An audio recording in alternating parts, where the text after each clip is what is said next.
I'm Gary Dickman here with the legendary championship coach, Tony Solito, and we are here for the championship game of the College Summer League here at Clarence T.C. Ching Gymnasium on the lower campus of Maryknoll School. We have the matchup of number 1 versus number 3, Central Medical Clinic, which won the other night, beating Clark Hatch Fitness against Wealth Strategy Partners, had the upset over Solar Universe. These two teams split in the regular season. I imagine we're going to get a very close game tonight, Coach. Well, I think they both have 2 stars. Central Medical has Bill Amos, and Wealth Strategy has Julian Sensley.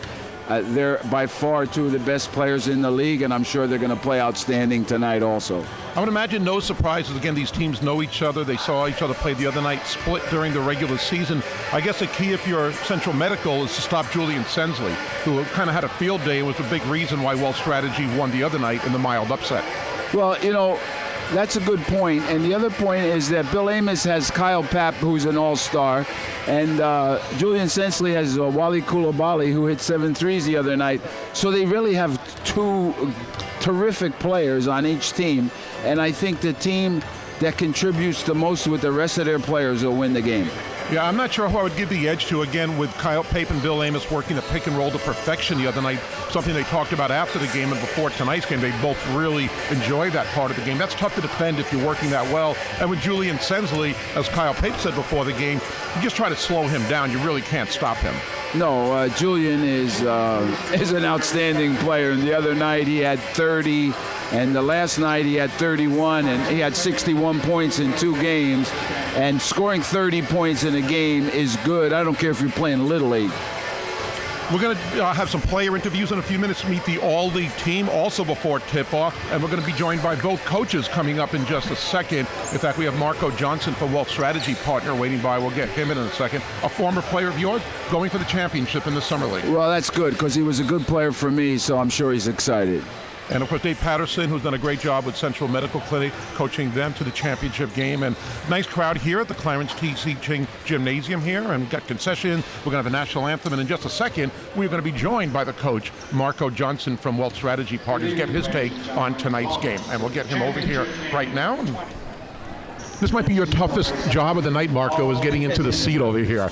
Congratulations on making it to the championship game. You beat a team in Solar Universe that was the defending champ. What were the keys to that? We just wanted to make good decisions and push the basketball in transition and limit them to 1 shot. Marco, you have experience coaching. You coach varsity in the OIA, and you coach the JV teams and the freshman teams in the ILH. How do you like coaching at this level during the summer? Oh, I like coaching at this level. These guys are much more advanced, and they play a little bit more smarter than the other younger guys. I don't have to teach as much. We just worry about game strategy more than anything. Oh, terrific. You beat the number 2 seed the other night in Solar Universe, the defending champs. Now you're going up against number 1. What are the keys to stopping a guy like Bill Amos and the entire team? I don't think there's any stopping Bill Amos. We have to try to shut everyone else down, limit them to 1 shot. Bill's going to get his baskets. We just want to make Bill run a little bit and get back in transition. Well, we want to wish you good luck. We're getting ready for tip-off in just a few minutes. Thanks for joining us, Marco, and good luck tonight. Thanks a lot. All right, that was Marco Johnson from Wealth Strategy Partners joining us here. We're going to get Dave Patterson in here, and as Marco attempts to get out of this tight configuration here, we'll get Dave Patterson from Central Medical, their head coach, joining us in just a second. Just minutes away from tip-off here at Clarence T.C. Ching Gymnasium on Maryknoll campus. And Dave Patterson joins us. Dave, we're only minutes away from the championship game. You have coached before. You coached Division III basketball. You've been around this game so often. What is the key for tonight's game?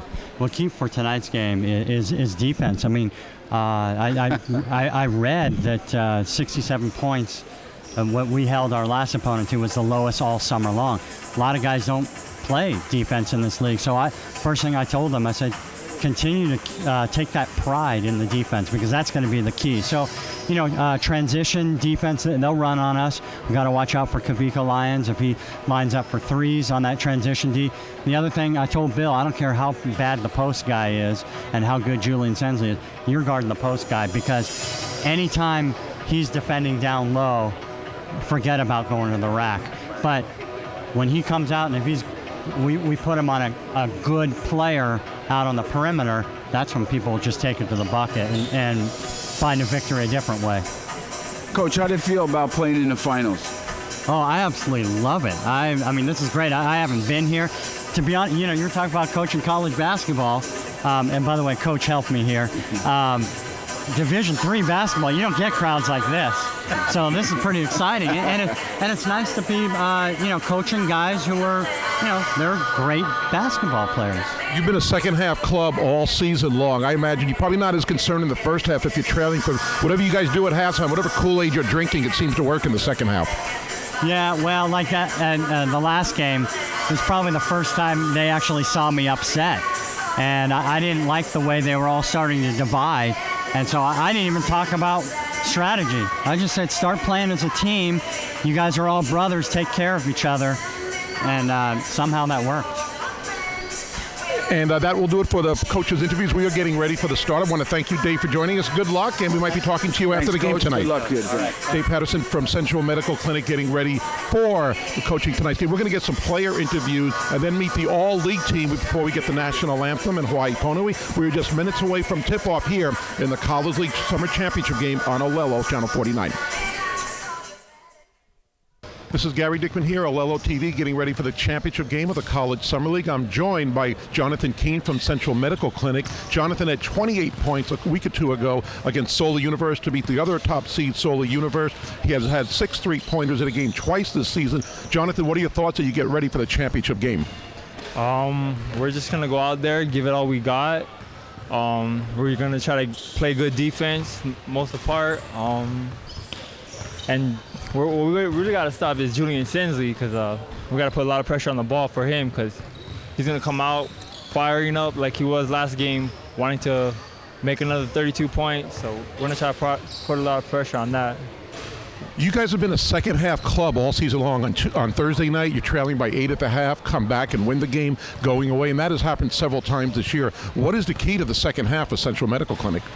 In my mind, I would think we just got to play good defense, because the offense will come with us. We're a good offensive team. I think defense is the main part. Once we get that down, everything will fall in place for us. All right, Jonathan, I want to wish you good luck tonight, and hopefully we'll talk to you after the game. Good luck.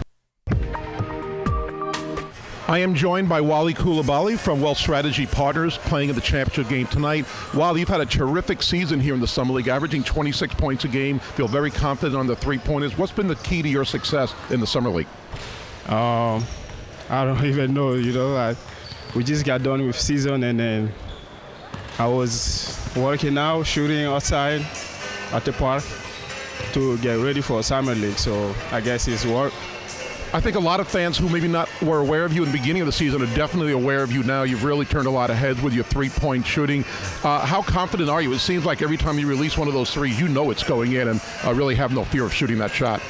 Yeah, I know, but before we get to the playoff, I had a couple of games. I wasn't shooting very well, so I decided I gotta go shoot, and then if I shoot, I gotta be confident with it. So all the way it's gonna go in. You're going up against the number 1 seed in Central Medical Clinic. They were the number 1 seed playing in the championship. What are your thoughts about going up against the top team? Well, they play good. They have a good team. They have good players, so we gotta play some defense. In the Summer League, nobody plays defense, but if you come to the playoff or the final, you gotta play some defense to get a stop. We've seen a lot more of that. Wally's been fun watching you this season. Want to wish you good luck tonight. Thanks for joining us. I'm joined by Kyle Pay from Central Medical Clinic. Kyle had 39 points in a game last week to beat Solar Universe to clinch the number 1 seed, also averaging 23 points a game in the College Summer League. Kyle, you've been in so many big games over your career in high school at Iolani, in college, and in the Summer League. Do you look forward to these games? Is there any pressure when you're playing in a championship game like this? Well, I definitely look forward to it, because I'm a very good, or I like to compete, and every time I play, I like to have fun. And I was fortunate enough this year to have Bill on my team. I've never played with a good big man. Cord and Brad Anderson, they're kind of undersized for a big man, but Bill has definitely helped us out a lot this season, and it's been very fun. You mentioned Bill Amos, and the other night you guys had a pick and roll working to perfection. It's something you have worked on all season long. He said he feels really comfortable doing that, and it seems like you and he had a very good thing going with the pick and roll. I think it helped for both of us when we played overseas, and since my high school days, I used to be a jump shooter in high school, and my game has kind of just evolved and become more of a point guard. And when I went overseas, we ran that pick and roll game all day, so we're going to try and stick with it. It's been our bread and butter all summer, and hopefully it continues to work for us. What about stopping Julian Sensley from Wealth Strategy Partners? What's the key for that? you can't really stop him. You just gotta hope to, limit the good looks that he gets. You want to make it as tough for him as you can. Try and make him shoot as far out and contest his shots, because he'll get his 20, he'll get his 30. These are very good players, but we'll try and make it as tough as we can for him. Well, it's been a fun league. We're looking forward to the championship. Kyle, good luck, and thanks for joining us.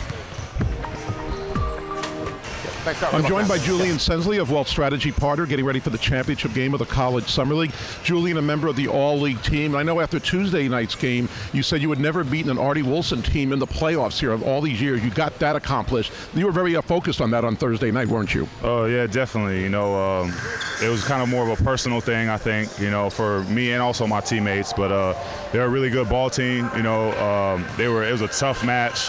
On paper, they were definitely probably more experienced and better than us, but my team showed heart, and we were able to overcome that and get a good win. You've had 61 points over the last 2 games, averaging about 30 for the whole season. What's been the key to your success this year and every year in the Summer League? Just playing with confidence. That's the main thing, and having fun. I tend to, when I tend to take pressure off myself, I tend to exploit my talents a little bit better, and that's what I've been able to do. So, with that, we've been able to get some good key wins here in the playoffs, and we want to try and get this big one tonight. Going up against Bill Amos, another former University of Hawaii star such as yourself, what's the key to that matchup? How do you look forward to that? How do you approach it? Just like any other matchup, adjust. He's a very solid big man that can extend his range and shoot out. So just want to try to be physical with him and try to play smart and stay out of foul trouble. Well, it's been great watching you in the Summer League. You've had a great performance. We want to wish you good luck tonight. Thanks for joining us. All right, Julian Sensley joining us.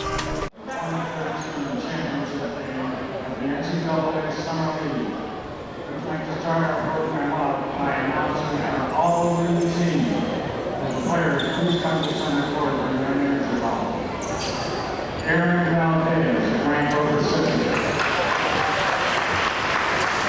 Kyle Pitt, Central African. Magnus Martin, Seoul University. Bill Amos, Central African. Leon Valley, Hardhack Business. Nolan Lee, Hardhack Business. Rebecca Lyman, Wealth Strategy Partner. Jeff Clear, National Line. Brandon Sherman, Seoul University. Julian Sensley, Wealth Strategy Partner. Robert Giovanni, Wealth Strategy Partner. James Jones, Seoul University. Jared Neville, National Fire Protection. Those are the gentlemen on our all-league team will be presented with medals as received.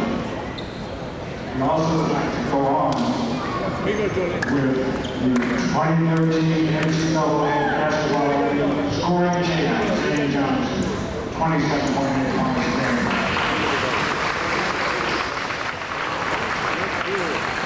Three-point shooting champion, Kavika Lyons, who shot 47 3-pointers during the season.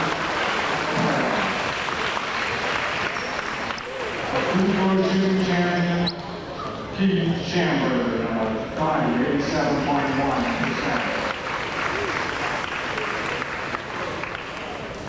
I'd like to now announce our last medalist. This player had an outstanding season. He did everything for his team. He rebounded, played a tough team, ran through his balls, and he scored also, scoring 30, 37, 27, and 31 in consecutive games. During the quarterfinals, he scored 26 points in the second half. I don't know how he found the time to do it, because he was doing volunteer work. Let's give a hand to the most outstanding player in the 2013 NCAA Summer League, Aaron Valdez, University of Hawaii.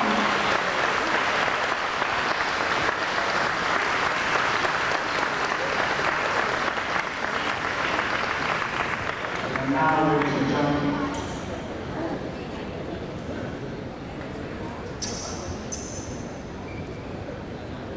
would you please rise to the singing of our national anthem to be sung by James Dela Cruz.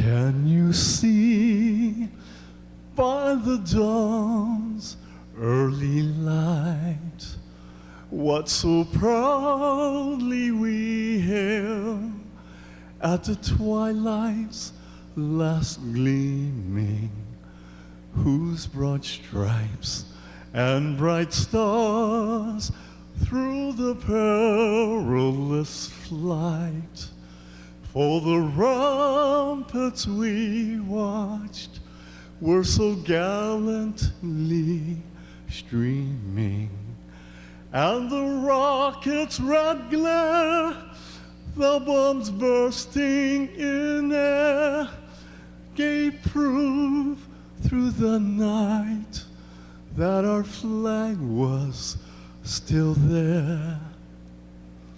Oh, say, does that star-spangled banner yet wave from the land of the free and the home of the brave?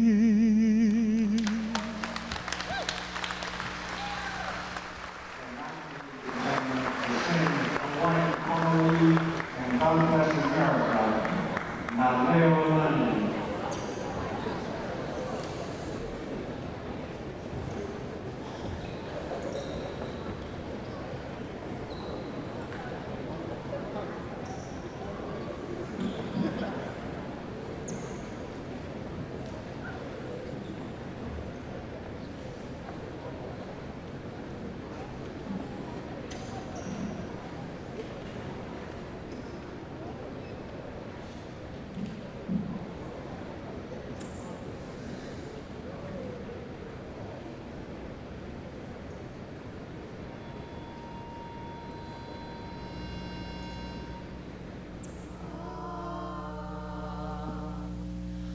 Oh,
America,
And we are just about ready for tip-off. The starting teams have been announced for Central Medical. It is Bill Amos, Kyle Pate, John Lane, Quincy Smith, and Jonathan Keene. For Walt Strategy Partners, Julian Sensley, Quentin Leathers, J.R. Brodus, Keone Stitzel, and last but not least, Wally Coulibaly's done a great job. Tony, looking forward to a really exciting, closely contested championship game.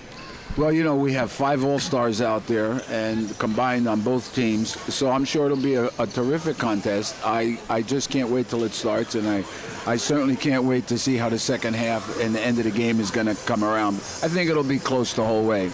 They're both excellent basketball We have teams. said that a couple of nights, and we haven't had exactly close finishes in the games you and I have done, but what a turnaround on Thursday when Central Medical, trailing by 8, ends up winning the game by 20. A big turnaround. They have been a second-half team. They've got the pick-and-roll going. Julian Sensley, who has had a size advantage in the last game against Solar Universe, won't get that tonight. As Dave Patterson told us, he's going to have Bill Amos down low in the paint. If Julian tries to go down to the basket, Bill Amos will be there to challenge him.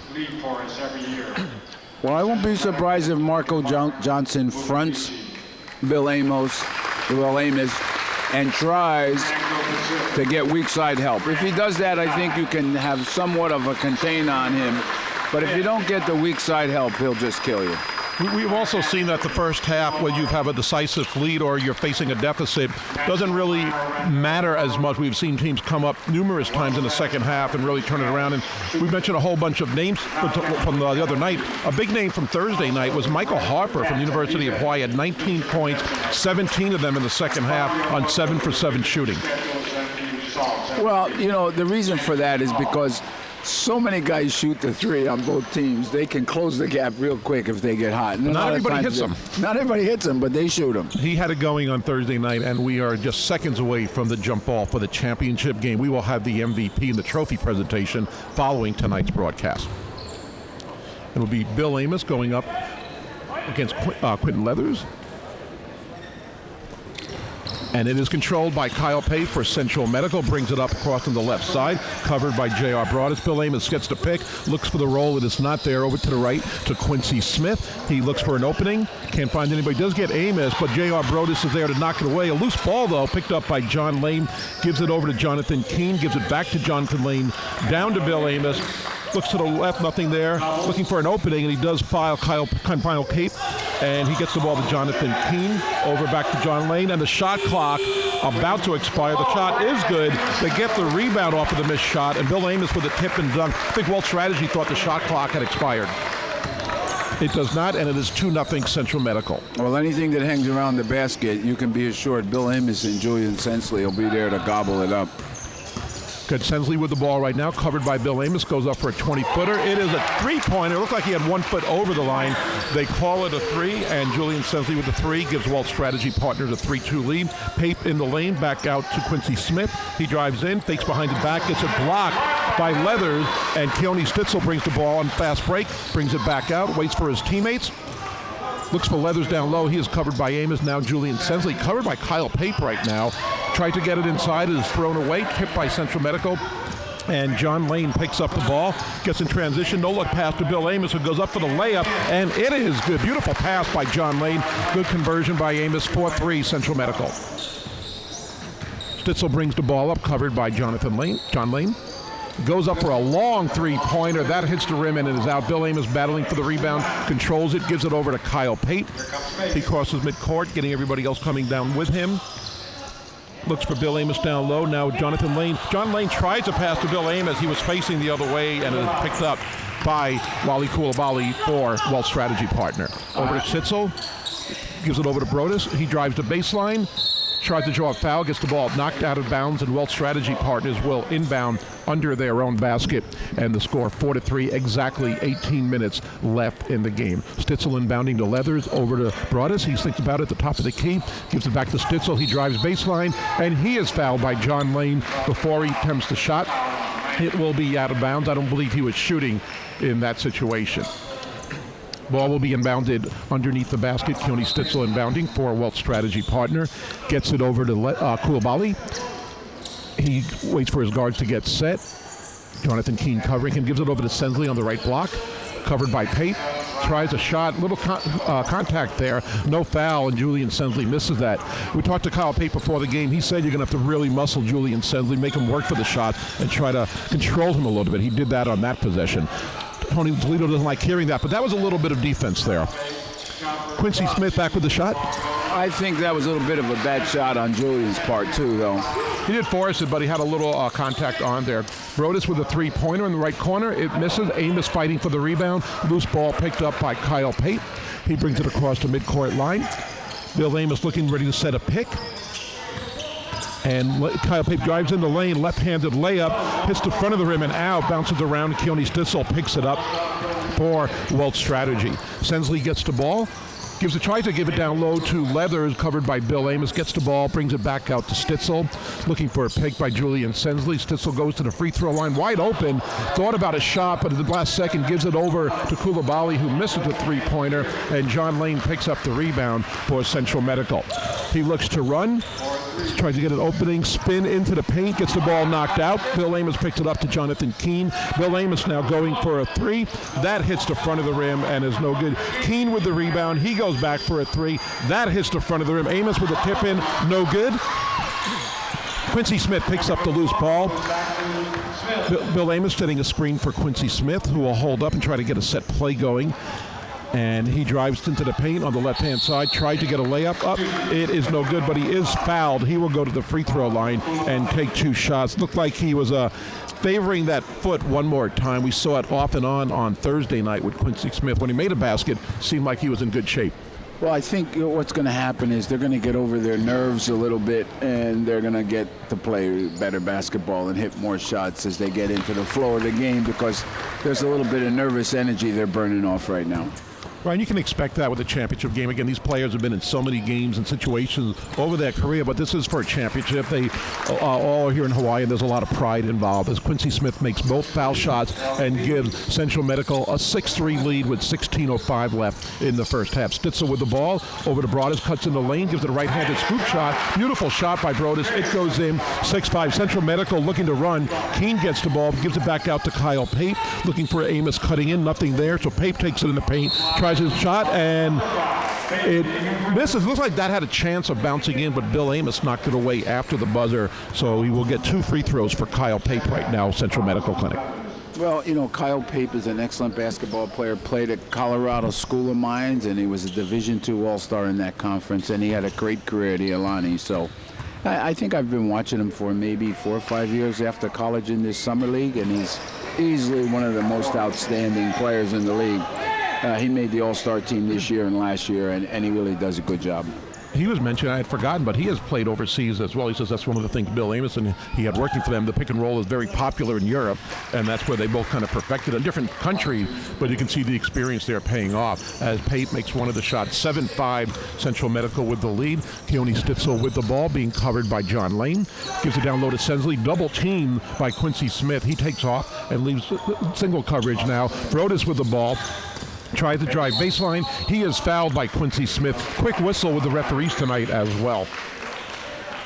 And it will be inbounded from the side of the basket as well. Strategy and Wally Coulibaly looking to inbounds right now. Give it over to Sensley, covered by Pape again. Sensley looking for a screen. Gets it from Leathers. Leathers with a pick and roll. Losing the ball in the paint. Central Medical picks it up. Kyle Pape looking to run now for Central Medical. 7-5 lead for Central Medical. Pape looks over, finds John Lane by the three-point land. He looks for Bill Amos, posted down low, but he lobs it up there, and Wally Coulibaly, great anticipation, intercepts the pass. He brings it down for Welch Strategy Partners. Over to Julian Sensley, thought about a three, goes up for the dunk, one-handed dunk driving the baseline. Bill Amos with a smart foul. That was a short 2 for Welch Strategy. Bill Amos had nothing to do but foul Julian Sensley, who will now shoot 2 foul shots. I think the people watching, you can see the strategy of Welch Strategy. They're fronting Bill Amos, and I think that's the only chance you have. Fronting him and getting weak side help. That's the only chance you have against him. course, you cannot back him in the low post. He's too close to the basket. He's too good a scorer. I think Marco Johnson, the coach of Wealth, decided to front him.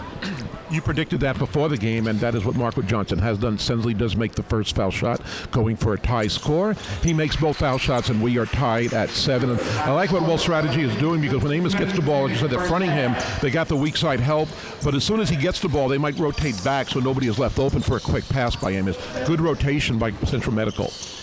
As they have the ball, Kyle Pape looking for Amos down low, covered by Sensley.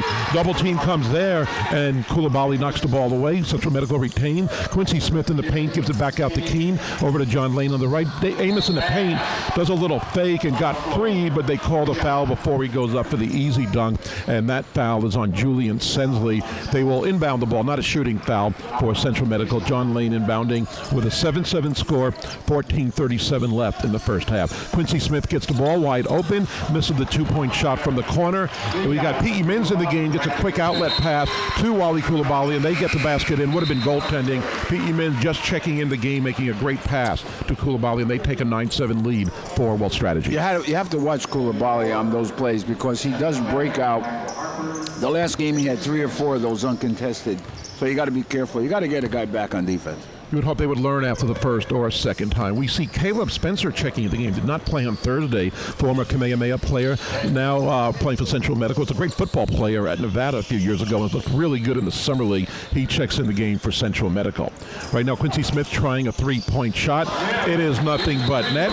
Central Medical makes the 3. The net is stuck as Central Medical takes a 10-9 lead. I think a guy like Caleb Spencer can really make a difference, as well as they played on Thursday in the second half. I think he's a good all-around player, very smart player. I like Caleb. I think he can play basketball very well. He's very smart. He's very quick, and he's a good team player. He passes the ball. He really gives it up to the closest guy to the basket. Chose football in college, but maybe could have played basketball as well. Chris Dillion checks in for Wealth Strategy partner out of Kapolei High School. Sensley with the ball, trying to get a dribble over Bill Amos, getting some separation, gets a little and makes the 3-point shot. Nice move by Julian Sensley. Very patient, waiting for a little bit of separation. Central Medical comes back. Amos giving it to Quincy Smith, who is covered. Tries the shot anyway. Dilliard with the rebound for Wealth Strategy. 12-10 Wealth Strategy with the lead. Dilliard still with the ball, covered by Caleb Spencer. Gives it over to P.E. Mins, drives into the lane. Dishes out to Koulibaly for a 3. He misses, and Kyle Pape with the rebound out to Quincy Smith. Has a break going, and he goes right in for the layup. Julian Sensley did not want to foul him in that situation. Quincy Smith with his speed gets the easy basket, and we are tied at 12 right now with 13-13 left in the first half. Wally Koulibaly with the ball, gives it to Brodus, cutting in on a curl, makes the easy basket. Smart move by Brodus, and a good pass by Koulibaly as Wealth Strategy back in the lead, 14-12. Kyle Pape with the ball, covered by Brodus. A foul. That was a tough call. There was contact. I'm not sure if they could have maybe let that one go. Well, William Brodus is an excellent basketball player. I think he plays pro ball in Canada. He's really a good player. Some of these kids that play pro ball can really play, and at times in the game they play defense. Other times they don't, but when they do, they're very good because they're good athletes. They are good, and there's a lot of good players. J.R. Brodus is one of my favorite players in the league. He just plays all out, just hustle. A blue-collar player as well as a very talented offensive player. Leonardo Marioka checks in for Wealth Strategy right now. Michael Harper in the game for Central Medical. Tries to lay up. It goes out. He gets his own rebound over to Amos. Amos gives it back out. Back down low to Quincy Smith, who makes the bank shot, gets the contact and the foul. Basket good by Quincy Smith, and he will go to the free throw line for a 1 foul shot as the game is tied at 14. Good ball movement by Central Medical. Good hustle by Michael Harper, getting his own missed shot rebound. And Quincy Smith is another point guard at the University of Hawaii, and between him and Keith Schamberger, the point guard position will improve tremendously at UH this fall. That was a concern for many, including the fans and coaching staff last year. I agree with you. That will not be a concern as much this year. We definitely have an upgrade. As Quincy Smith makes the free throw, 3-point play, and Central Medical now with a 15-14 lead. Sensley with the ball over in the left corner, moves to his right, pulls up for a jump shot, hits the front of the rim, and is out of bounds. Bill Amos playing good defense there on Julian Sensley. Central Medical will inbound the ball. Caleb Spencer inbounding over to point guard Quincy Smith, who has looked really good in the limited amount of time we have seen him in the college summer league. He is covered by Koulibaly. gives it over to Pape over in the left. Looks for Amos down low. He is covered pretty tightly by Marioka. Gets the ball anyway. It is deflected out of bounds. Central Medical will inbound underneath their basket. 12-11 left in the game. 15-14 lead for Central Medical. And they're fighting over the pit. They're fighting over the front Bill Amos. That's what they're doing. They're smart strategy, a smart pass right there as Kyle Pape makes a little reverse right-handed layup with a good pass from Caleb Spencer. 17-14 Central Medical. Brodus with the ball, gets a screen by Sensley, moves to the left, covered by Quincy Smith. Koulibaly with the ball, might have walked on that, but has a bank shot layup. Anyway, it is good. 17-16 Central Medical as they look to run after every made basket. Quincy Smith gives the ball up top to Kyle Pape, tries an over-the-top pass to Bill Amos, throws up a shot thinking he was going to get fouled. He is not. Basket is no good as we've got Chris Dilliard for Wealth Strategy bringing the ball. Gives it over to Sensley on the left, over to the right to Koulibaly, covered by Caleb Spencer. He dribbles to his left, tries up a forced shot with good D, and Spencer misses it. Kyle Pape with the rebound. Good defense there by Caleb Spencer, who's about to get the ball on a fast break and gets an easy layup. Good pass from Kyle Pape. Smart running and hustling by Caleb Spencer. 19-16 Central Medical. 19-16, three-point lead for Central Medical. Dilliard with the ball, covered by Spencer. This little fake to the right, pulls up for a three-pointer. Hits the net, but it did not go in the net, and it is out of bounds. Central Medical will inbound as Quentin Leathers checks back in the game for Leonardo Marioka comes out of the game. Did a good defensive job on Bill Amos for the few minutes he was there. We are getting a timeout now with 11:03 left in the first half. 19-16 lead for Central Medical. As you said, Tony, so maybe some nerves here, but we're seeing the teams play really smart basketball, good defensive strategies as well. Well, you know, I think it's very obvious when you look out on the floor. Wealth Strategy doesn't have a point guard, and that's why the last two times they threw the ball up court and shot a layup uncontested. You know, your point guard's got to get back on defense no matter what happens with the rest of the offense. And they don't have a true point guard out there, so they're confused as to who is going to go back, and I think that hurt them a couple times down the court. I would think that's something that is being mentioned to the players right now during this timeout. Don't give them any easy baskets. Make them work for it, and we'll see if that changes. But a good defensive strategy, as you were predicting before the game again, with the defensive effort with Bill Amos fronting him, and that has made him work really hard and made him maybe miss a few shots and not even be able to get the ball. Central Medical inbounds. Quincy Smith with the ball, gets a screen by Amos. Looking for the pick and roll is not there, and Koulibaly all over Bill Amos as the ball gets knocked out of bounds. And good hard basketball defense, but they are really making Bill Amos work for positioning and a shot. And it's tough enough just for him to get open or in the paint. Anytime he gets set in there, there's at least one or two bodies on him. Central Medical inbound, almost throws the ball the way Bill Amos picks it up near midcourt. Back over to Kyle Pape. He shoots a three-pointer that would have been long by NBA standards. Quincy Smith gets the rebound, and he puts it in. And that was a long three-point shot by Kyle Pape. Quincy Smith hustling for the rebound. 21-16, five-point lead now for Central Medical. Julian Sensley bringing the ball through traffic, and it goes off of Central Medical's hand, and Wealth Strategy will retain possession. 10:30 left in the first half. Well played first half. Guys not afraid to shoot threes. Maybe a couple of minutes of nerves in the beginning for both teams as we get Wealth Strategy with the ball. Koulibaly gets the ball knocked around. He picks it back up over to J.R. Brodus. Thinks about a three, now goes up for it. Hits the rim and is no good. Kyle Pape with the rebound. Looking to run again for Central Medical. Get a cutting Bill Amos in the paint. He misses it, but Michael Harper gets the ball over to Amos, misses, gets his own rebound, misses that shot as well.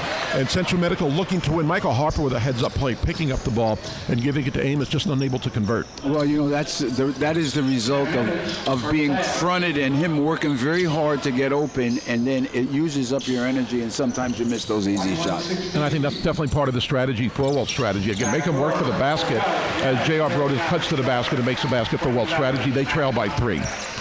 There's another thing people have to really watch for. You know, you have to be real careful who you throw bounce passes to, because only your best athletes can catch them. Right, as we know, big guys have a tougher time getting a bounce pass, especially when they're moving. And we just saw that in the last possession. Quincy Smith with the ball, gets a screen by Amos. A switch on Wealth Strategy. Goes in for the layup, is covered tightly and misses. Wealth Strategy looking to run. Brodus has the ball, loses it to Michael Harper.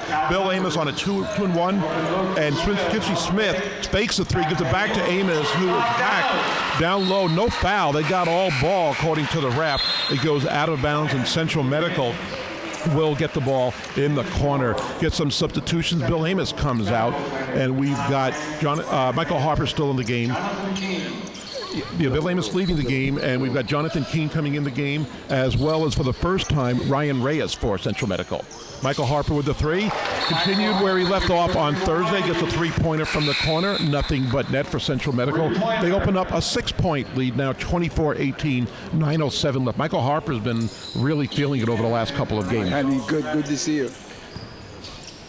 As Wealth Strategy brings the ball. P.E. Mins bringing up the ball for Wealth Strategy. Looking for Julian Sensley. Gets him the ball, covered by Michael Harper. And he looks for a P.E. Mins over in the top, covered by John Lane. Sensley calls for the ball, gets it back, tries to get to Leathers. He is covered. Kavika Lyons in the game as well. He gets the ball to P.E. Mins, over to Koulibaly, fakes a shot, goes driving, misses the shot. Looked like that could have been an offensive. I thought John Lane had good position on that, but they called a foul on John Lane, and Wally Koulibaly will now go to the foul line for 2 free throws for Wealth Strategy, trailing by 6. 24-18 with 8:42 left in the first half. Koulibaly from Chaminade University goes up for the first shot. It rounds the rim and out. He will try to make it 1 out of 2. As we get another substitution, Caleb Spencer will leave, and Kyle Pape back in the game for Central Medical. I think John Lane is telling the ref that he had position on that play a few minutes ago as well. That was a close call. And now we got Wally Koulibaly. Second free throw. It goes in. 5-point lead, 24-19 for Central Medical. Kyle Pape bringing the ball. John Keene also in the game for Central Medical. Sets a screen. Kyle Pape is open. Tries a three. This one goes in right in back of the line for Central Medical. And it is an 8-point lead, 27-19. Central Medical up by 8. Koulibaly with the ball, covered by Reyes. Michael Harper covering Julian Sensley now. Sensley gets a screen, gives it back out to Koulibaly, tries a three, and that goes in for Wealth Strategy partner Wally Koulibaly, an excellent three-point shooter, cuts it back to a 5-point lead. 27-22, Central Medical up by 5 points. John Lane with the ball. Don't really have a big guy in the game right now. No center with Bill Amos being out. Reyes has the ball, gives it back to Kyle Pape. 16 seconds on the shot clock. Kyle Pape gets a screen, now covered by Leathers. Looks for a three, takes it, and it is way off. Misses the rim, hits the side of the backboard. Leathers has the ball. He is covered by Kyle Pape, gets it over to an open P.E. Min. He tries an open three. It is no good. Kyle Pape with the rebound, looking to run for Central Medical. Over to Jonathan Keene. Back over to Reyes. He drives to the basket and gets called for a traveling. Saw Julian Sensley there. Wasn't sure if he should shoot it or not. Took the extra step, and he got called on it. Yeah, he might have been a little afraid of seeing Julian there, so he took an extra step. That'll make you think twice. Yeah. Trying to maybe get a little fake and get the basket. It does not work. J.R. Brodus with the ball for Wealth Strategy, trailing by 5, 7:28 left in the first half. He drives into the paint, into the lane, and gets in for a layup. Michael Harper did not want to commit to a foul. Nobody could get there soon enough. And because of that easy layup, Bill Amos about to check into the game for Central Medical. Jonathan Keene with the three. It is no good. Wealth Strategy and Kavika Lyons with the rebound, looking to run over to J.R. Brodus. 3-point lead for Central Medical. Over in the corner to Lyons, but it is knocked out of bounds. And Bill Amos does check back into the game, replacing Ryan Reyes. Well, it's a relatively low-scoring game for this part of the first half. So a little bit more than Thursday, but for the most part, I think they're a little tighter in the playoffs. Just like the NBA, every basket counts, every possession counts. You played a little tighter. P.E. Mins misses the reverse layup, gets his own rebound. That is blocked by Amos, and we've got Leathers going up. He gets up, and there's a jump ball called. So what a difference Bill Amos does when he comes in the game, blocks a shot. I'm not sure if it was he or Michael Harper who forced the jump ball. And the possession arrow faces for Wealth Strategy. They will get the ball back. P.E. Mins inbounding the ball, gives it over to Leathers in the corner, back up top to Sensley, covered by Bill Amos now. Sensley looking for an opening, and he gives it in the corner to J.R. Brodus. He gets a cutting P.E. Mins in the paint, little turnaround jump shot, and it is good. Nice basket by P.E. Mins. Heads up play to break away from the defender. 27-26. Central Medical's lead now is only 1. Kyle Pape drives in, gets a screen, goes in for a reverse layup. Nice move by Kyle Pape. Back to a 3-point lead. 29-26. Central Medical. 6:22 left in the first half. Sensley with the ball, covered by Amos. There's a little fake, goes in with a left-handed layup. It is no good. Kyle Pate picks up the loose ball. He looks for a cutting Michael Harper, who gets the ball covered by Sensley. Harper using his right hand and gets the ball knocked out of bounds by Julian Sensley. Central Medical will inbound the ball with 6:09 left in the first half. 29-26 lead. Central Medical up by 3. We have Quincy Smith checking back into the game for Central Medical for Jonathan Keene. John Lane will inbound the ball under their basket. Gets a cutting. Quincy Smith does a fake. Piedman does not get it, and Quincy Smith does make the basket. Smart move by him. As you said earlier, he's a quick player and a smart player. Good move. Heads-up play by Quincy Smith. Gets the lead back up to 5, 31-26. Well, you'll see a lot of Quincy Smith for UH this year. Brodus drives, and he makes the basket, covered by Quincy Smith. J.R. Brodus is so good when he drives. You give him an inch, and he's going to take advantage of that and get into the basket. And just a matter of whether he converts or not, he converts that, and will get the free throw. 31-28 lead, looking to cut it down to 2 now with the free throw. Well, what makes Williams so tough going to the basket that he has a terrific outside shot, and it's hard to play him. You got to get up on him, or he'll shoot it. And if you get up on him, he's going to drive by it because he's very quick, very good athlete. Brodus makes the foul shot and is 31-29. Welch Strategy trails by 2. There was a timeout on the court with 5:50 left in the game. On Thursday night, we saw Quincy Smith limping at time. Don't really see any of that tonight. He's feeling more comfortable, a little healthier, and just really in sync in this game, in the groove, and that's nice to see. Yeah, it looks like his foot isn't bothering him. And as I said before, I think we'll see a lot of Quincy during the season because he's an excellent basketball player. He's an excellent point guard. He has very good skills, and every time I see him play, I'm a little bit more impressed with his performance. I just think he has a lot of ability, and his team this year was 31-1, and I'm sure a lot of it had to do with his point guard play. Yeah, right now I believe he'd be penciled in as the backup point guard with Keith Schamberger being the starting point guard, and we don't know how it'll play out. I agree that he will get playing time either way. I think Schamberger will be the starter, but I think they've got so much depth at the point guard spot, and we've seen such great play in the Summer League with Schamberger and Quincy Smith. Well, the other thing that impresses me about the point guard play is both of them are extremely quick. And they're very quick with the ball, which is something that's hard for a lot of people to do. But they're very quick with the ball, and they're very clever with the ball. They both rebound very well, so I think it's going to be a great position for UH this year. We've seen both of those guards get double-digit rebounds several times throughout the league, so that is good to see, as well as everything else they bring to the game. Pate gets the ball for Central Medical, gives it over to John Lane. Quincy Smith with the ball, thought about a 3 drive, looks for Bill Amos. He is covered. Michael Harper with a quick release for 3. This one is no good. His first miss in a very long time. He felt very confident. Kavika Lyons back for a 3. That hits the rim and is no good. The ball bounces almost out of bounds. Quincy Smith picks up the loose ball, and he looks to advance. Cuts in the paint, looks for Bill Amos. He is covered, so Smith takes it himself and gets a scoop layup for Central Medical. They extend the lead back up to 6. 33-29, Central Medical with the lead, getting close to the 5-minute mark of the first half. Brodus with the ball for Welch Strategy. He's looking for Coulibaly down low. He is covered, gets a screen by Leathers, gives it over to Kavika Lyons, thinks about a 3, over to Sensley in the right corner, covered by Amos. Shot clock down to 10. Sensley goes up for a 3 and gets it. And nice arc on that 3-point shot. It's like he put a little extra on it for Julian Sensley. He scored 61 points in the last 2 games. He's just a sensational player, I think. Can score from great anywhere. talent, great talent. 33-32. Welch Strategy trails by 1. They pick up the loose ball. Quentin Leathers gets it to Kavika Lyons. He will try a 3, and he gets it. A nice shot by the leading 3-point shooter in this league. Kavika Lyons gives Welch Strategy partners their first lead, 35-33, as we hit the 4:20 mark. A loose ball picked up by Julian Sensley. He looks to run on a break, and we got Coulibaly for the easy layup, and Dave Patterson of Central Medical calling a timeout. Nice run here by Welch Strategy partners, who is down 33-29, an 8-0 run right now for Welch Strategy. They're doing a good thing right now with this nice run. Well, they just ran off 7 straight points. It started with a missed 3, and it's a lot of coaches like to say, the only good 3 is one that goes in, because if it doesn't go in, boy, the other team is off and running because it's usually a long rebounded shot. So I think that started off. They ran off 5 or 6 straight points. 8 actually. They were down by 6 and now up by 4. So on 33-29 they were fouling and get the 8-0 run. And I think everybody in this league has the freedom to shoot threes. We have seen that. Everybody can shoot them. Not everybody can make them. And when you can convert it, makes it a little better. And you get Kavika Lyons, the best three-point shooter in this league, open like that on a break. You know he's going to hit the majority of them as he just did. Well, they have the freedom because there's no set offense on any of the teams. Right. So they just run up and down the court and find the open man, and he shoots it. So a little bit different kind of basketball. Kyle Pape gives the ball over to Quincy Smith, over to Michael Harper in the left corner, down low to Amos, gets double teamed.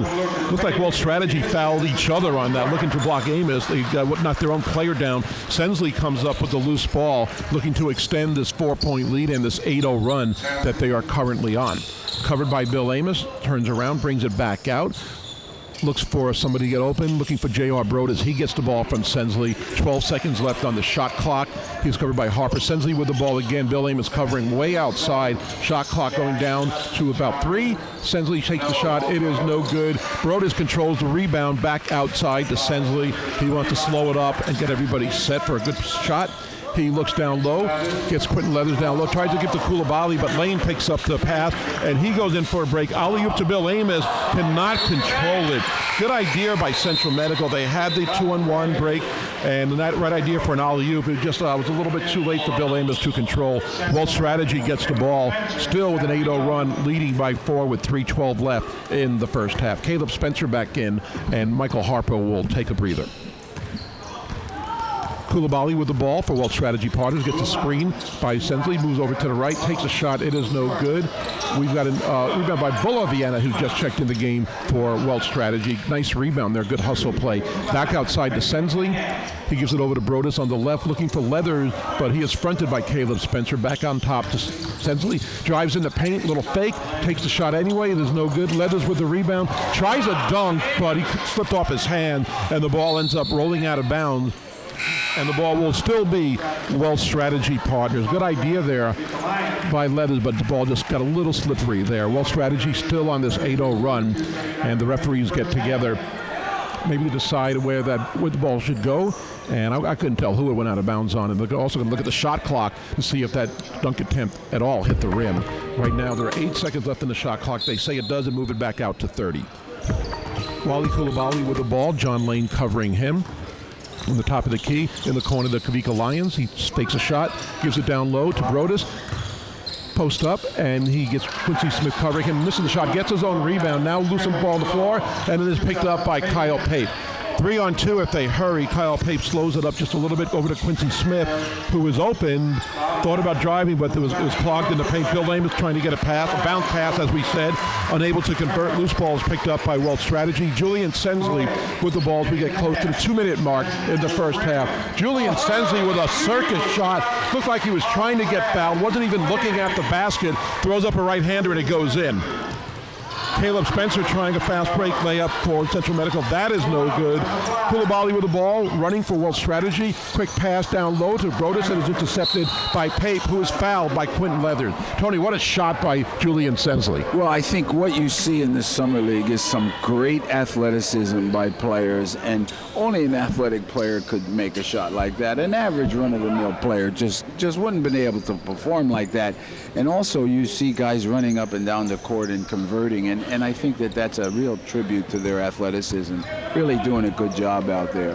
That was one of the more exciting plays we have seen tonight with Julian Sensley. A no-look basket going facing the wall and getting that shot off, thinking he was going to get fouled, really nowhere to go, and he gets a little luck his way. Now it is a 10-0 run for Wells Strategy. They were trailing 33-20, actually a 10-1 run as those free throws converted by Kyle Pape. He looks to make it 2 and does. Wells Strategy with a 4-point lead, 39-35, 144 left in the first half. Impressive run by Wells Strategy. They're looking to run at all opportunities and playing really good defense and looking to intercept passes and clog the lane. Brodus with the ball. Like he might have been fouled by Quincy Smith, no call. He goes in for the basket, and he makes a right-handed layup on the left side of the basket, and that that is good. 41-35. Walt Strategy up by 6. Quincy Smith with the ball. Looks over to Caleb Spencer. Fakes a shot. Back to John Lane. He cuts in the left lane. Back out to Caleb Spencer. Fakes a shot. Covered by Leathers, and the ball is loose, picked up by Kyle Pape. Looks like an alley-oop to Bill Amos. He gets the ball, but not in position to shoot, and then is fouled by Wally Coulibaly. Smart strategy there, but as you said, with the defense against Bill Amos, they're making it very difficult for him to get the ball in good position. And Bill has to work, and it obviously taking a toll on him. He seems a little bit tired, and I think that's what you got to hope for. You got to put pressure on people, hope they get tired. And then that affects your shooting. I don't care who you are. If you're tired, you're not going to shoot as well as you're going to shoot as if, he's in the middle of the season. End of the season, he's not really in great shape. So it might affect him a little bit. We got a little bit of a beating on Thursday night, a lot of physical play there, and getting more of that tonight. Good basketball play as Bill Amos does make both foul shots, and it is 41-37. Walt Strategy with a 4-point lead, getting to the 1-minute mark in the first half as Julian Sensley has the ball covered by Amos, and I agree about Amos that all this physical activity has got to take its toll on him a little bit. Sensley looks for a cutting Quentin Leathers. He is unable to get the pass, and the ball goes out of bounds off of Walt Strategy. Central Medical will inbound with 57.7 seconds left in the first half. 41-37. Central Medical had the lead through most of the first half, and we've seen Walt Strategy Partners had a 8-0 run, 10-0 run actually, to regain the lead, and they've had it ever since. And looking to end the half on a high note. We've seen Central Medical come back in many games in the second half this year. We'll see about that in a few minutes. Kyle Pape with the ball. Takes it outside, using his time with 45 seconds left. Covered by Brodus, loses him, gets a cutting Bill Amos in the paint, but he is covered. Lane to the three-pointer, that is no good. Sensley with the rebound, looks to run for Walt Strategy. Covered by Caleb Spencer, knocks the ball away. John Lane picks it up. Caleb Spencer looking for the fast break layup, and he gets a left-handed layup. He hits the rim and bounces out. Walt Strategy looking to run. Bola Vienna with the ball. Looks for a cutting Brodus, gets an easy basket. Good pass by Vienna. Smart play by Brodus to get free. 15 seconds left in the half. 43-37 lead for Walt Strategy Partner. Central Medical will obviously hold the ball for the last shot of the half, as we are now at 8 seconds. Screen coming up by Amos. Quincy Smith covered by Sensley. Drives into the paint, goes in for the layup, but it is blocked by Julian Sensley. John Lane unable to get a shot off, and we are at the half. What a turnaround. 43-37 is the score. Well, Strategy with the lead, 6-point lead. And I agree with what you said about Bill Amos as far as the physical activity has really taken its toll. They've got to do something to maybe try to get a more separation. But you've got to give Well Strategy a lot of credit, Tony. They are smart in how they're defending him. They're making him work for his shots, and you can see the physical activity taking its toll on them. Yeah, well, they're not allowing Bill to back his man into the low post. When he gets set in the low post and you're on his back, like they did against him in the last game, he's going to score every time. You're not going to stop the kid. You have to front him. You have to make a move. Hopefully he gets tired. You got to bang him a little. You got to make him work.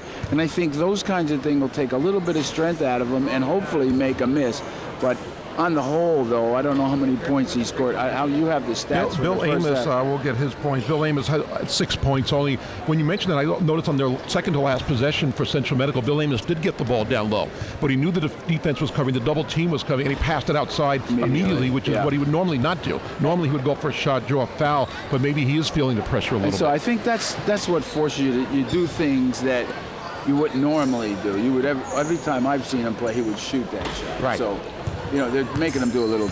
We're going to have an interview with Tess Whitlock in just a second. I want to give you some of the scoring numbers for the first half. For Walt Strategy Partner, William Brodus, J.R. Brodus leads with 15, Julian Sensley with 3, Wally Coulibaly with 10 points. Over for Central Medical Clinic, Quincy Smith 16, Kyle Pape with 10. We mentioned Bill Amos with 6 points and 4 rebounds. Central Medical has been a second half team all year long. I'm sure they're not getting frustrated a lot because they know they have come back, but they've got to be a little frustrated knowing how Walt Strategy turned the game around over the last 6 minutes of the half. Well, I think they're a terrific second half team, so I'm looking forward to the second half. And I really want to watch Bill Amos and see what he does, either to get some separation, or will he still feel that double team coming at him and maybe look for an open player as opposed to taking the shot, which he did on the last possession. So an interesting game, 43-37, that we are in the championship game of the College Summer League here at Clarence T.C. Ching Gymnasium at Marion Old School. We're going to start the second half in just a little bit. Also have some entertainment, and Tess Whitlock has got an interview coming up. We're going to cut away to him and look forward to a second half. After the game, we will present the trophy. We will have the most valuable player of the team of this game as well. Look forward to all of that coming up in just a few minutes. Again, we're going to cut away to Tess Whitlock as we get some hula dancers lining up the court for some entertainment. And we will cut away. Tony and I will be back in just a few minutes. Stay tuned for Tess Whitlock to start his interview coming up in just a minute right here on Olelo. Now, ladies and gentlemen, after the show. James Dela Cruz, hula and friends.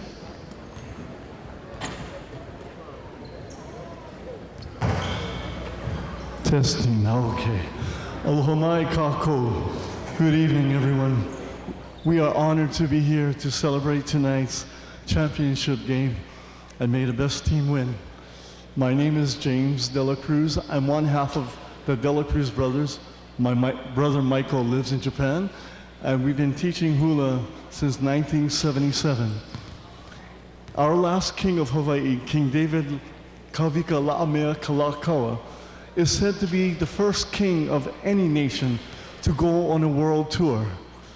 It is said on this tour, he was greeted by the people of many lands with music and dance of their culture. It was then he realized for 5 kings before him, the hula was forbidden for our Hawaiian people to do. With the influence of the outside world, the ali'i, or the chiefs, were convinced that hula had no value. It was on this tour that King Kalakaua saw the children of Asia, Europe, and even America singing and dancing so freely. He realized his children in Hawaii were like tumbleweeds blowing where the new wind wanted to take them. He came home, built the Iolani Palace, and he said, "The hula is the language of the heart, and therefore the heartbeat of my people. And if the hula lives, so shall my people." We dedicate this mele, a universal song that speaks of love for everyone, to remind us that we are so fortunate to still be here today when so many lives have been lost through natural disasters, war, and even in a senseless act of killing. For all of you here tonight, especially those that call Hawaii their home, we lucky we live Hawaii. This song is for you.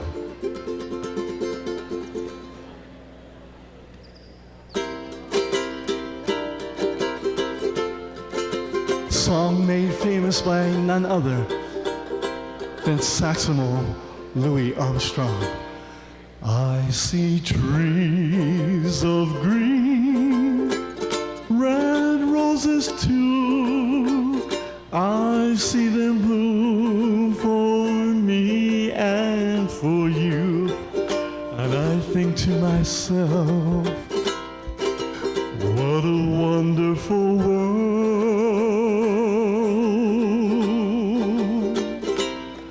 I see skies of blue, clouds of white, the bright blessed day, the dawn says goodnight, and I think to myself, what a wonderful world. Ooh, the colors of the rainbow, so pretty in the sky, are also on the faces of people passing by. I see friends shaking hands, saying, how do you do? They're really saying, I love you. I hear babies cry. I've watched them grow. They'll learn much more than we'll ever know. think to myself, what a wonderful world.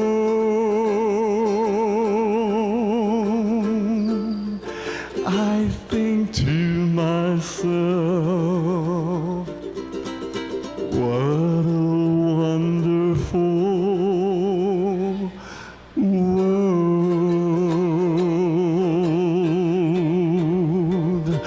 Oh,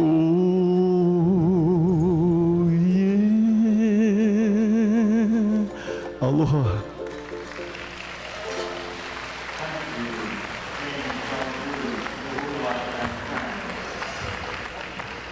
Hi, Tess Whitlock here at the 2013 College Summer League.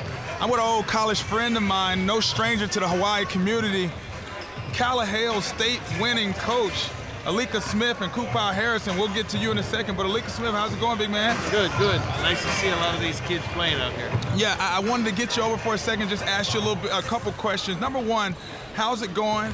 How you living off the farm out there as far as being a state championship? How are you rebuilding? What's going on at Cal Hale these days? You know, it's exciting. We had a lot of older kids on our team last year, but with the success of Kupau and some of these younger kids coming up, the future's bright. We just took our team to Vegas. We look pretty good, and we're looking to make another run at it. You know, you talk about making another run in the league. I'm always amazed. How do you compete with all these big schools that get a chance to recruit against you, and you know, you got to be the hardest working. How do you compete with these guys? You know, it's just instilling in them that that first off they can do it, the confidence in them, and we just play as a team. I always stress to them that it's harder to guard 5 guys than it is 1. And with that mindset, that's what we did in the championship game, and we flourished.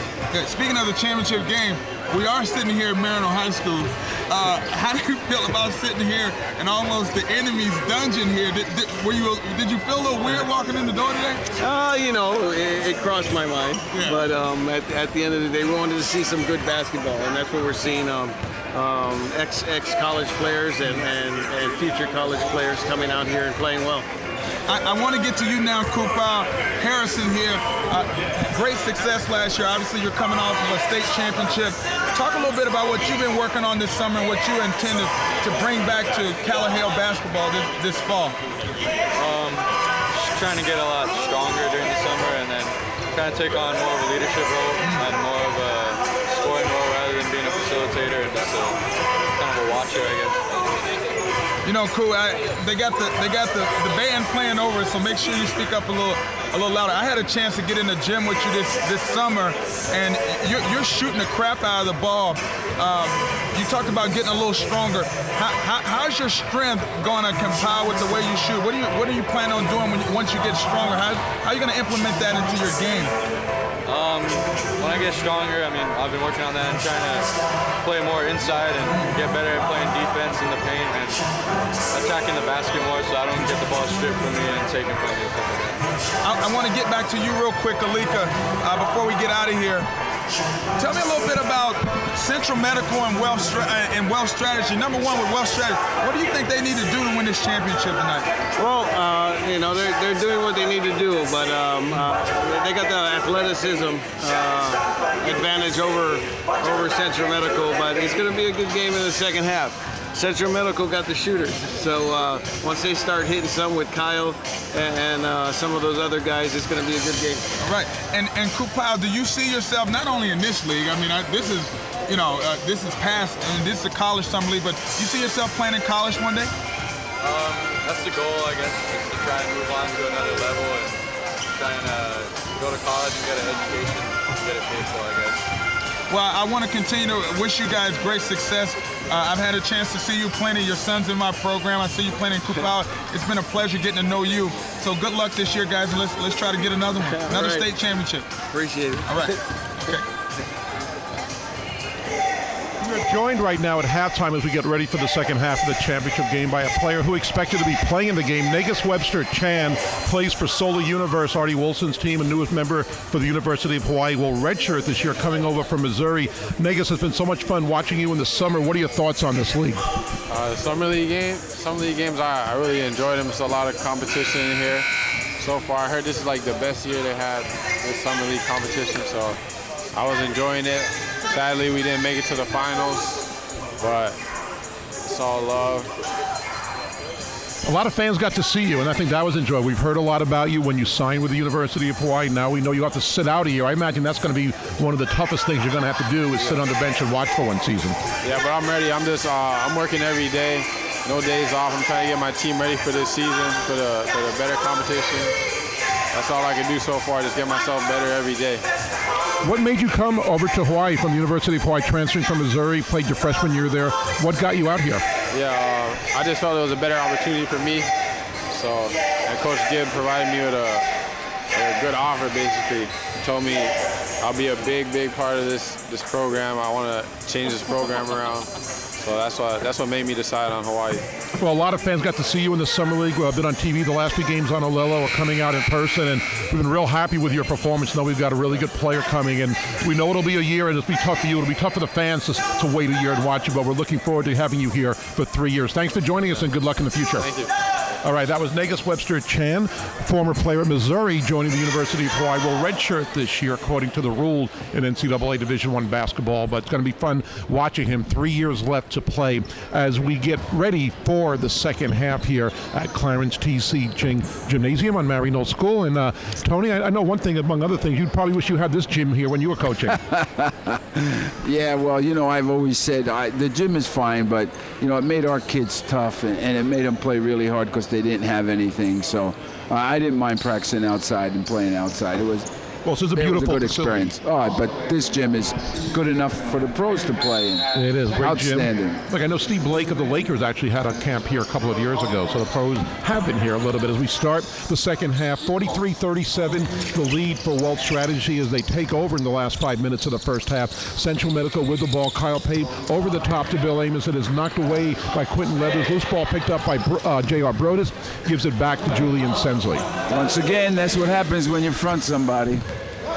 We saw a lot of that in the first half. Sensley with the ball, getting a moving screen that is not called over to Stitzel, who didn't play a lot in the first half. Started the game for Wealth Strategy. Didn't see him a lot down the stretch. And we've got Quentin Leathers goes up for the shot. It is knocked away. Quincy Smith on a fast break by himself gets fouled by Wally Coulibaly as he goes up for the basket. He will get 2 foul shots, looking to get the gap a little closer as Central Medical trailing by 6. They've been a second half team all year long. We'll see if that is the case again tonight. I saw him limp a little bit at halftime, so I'm wondering how he's going to be on that foot of his. I would wonder if maybe Dave Patterson thinks we got him right where we want him, trailing by 6, because on Thursday they trailed by 8 and turned it around convincingly in the second half as Quincy Smith makes the first foul shot and misses the second. Sensley with the rebound, 5-point lead for Wealth Strategy. Stitzel brings the ball across the half-court line, looking for Sensley up top, over to the right to J.R. Brodus, covered by Jonathan Keene. Brodus is looking for an opening, looking to try, waiting for this opening, and goes in for the layup. It is missed. As Bill Amos kind of altered that shot by coming over to let him know if he was going straight to the basket, he was going to be there to block it.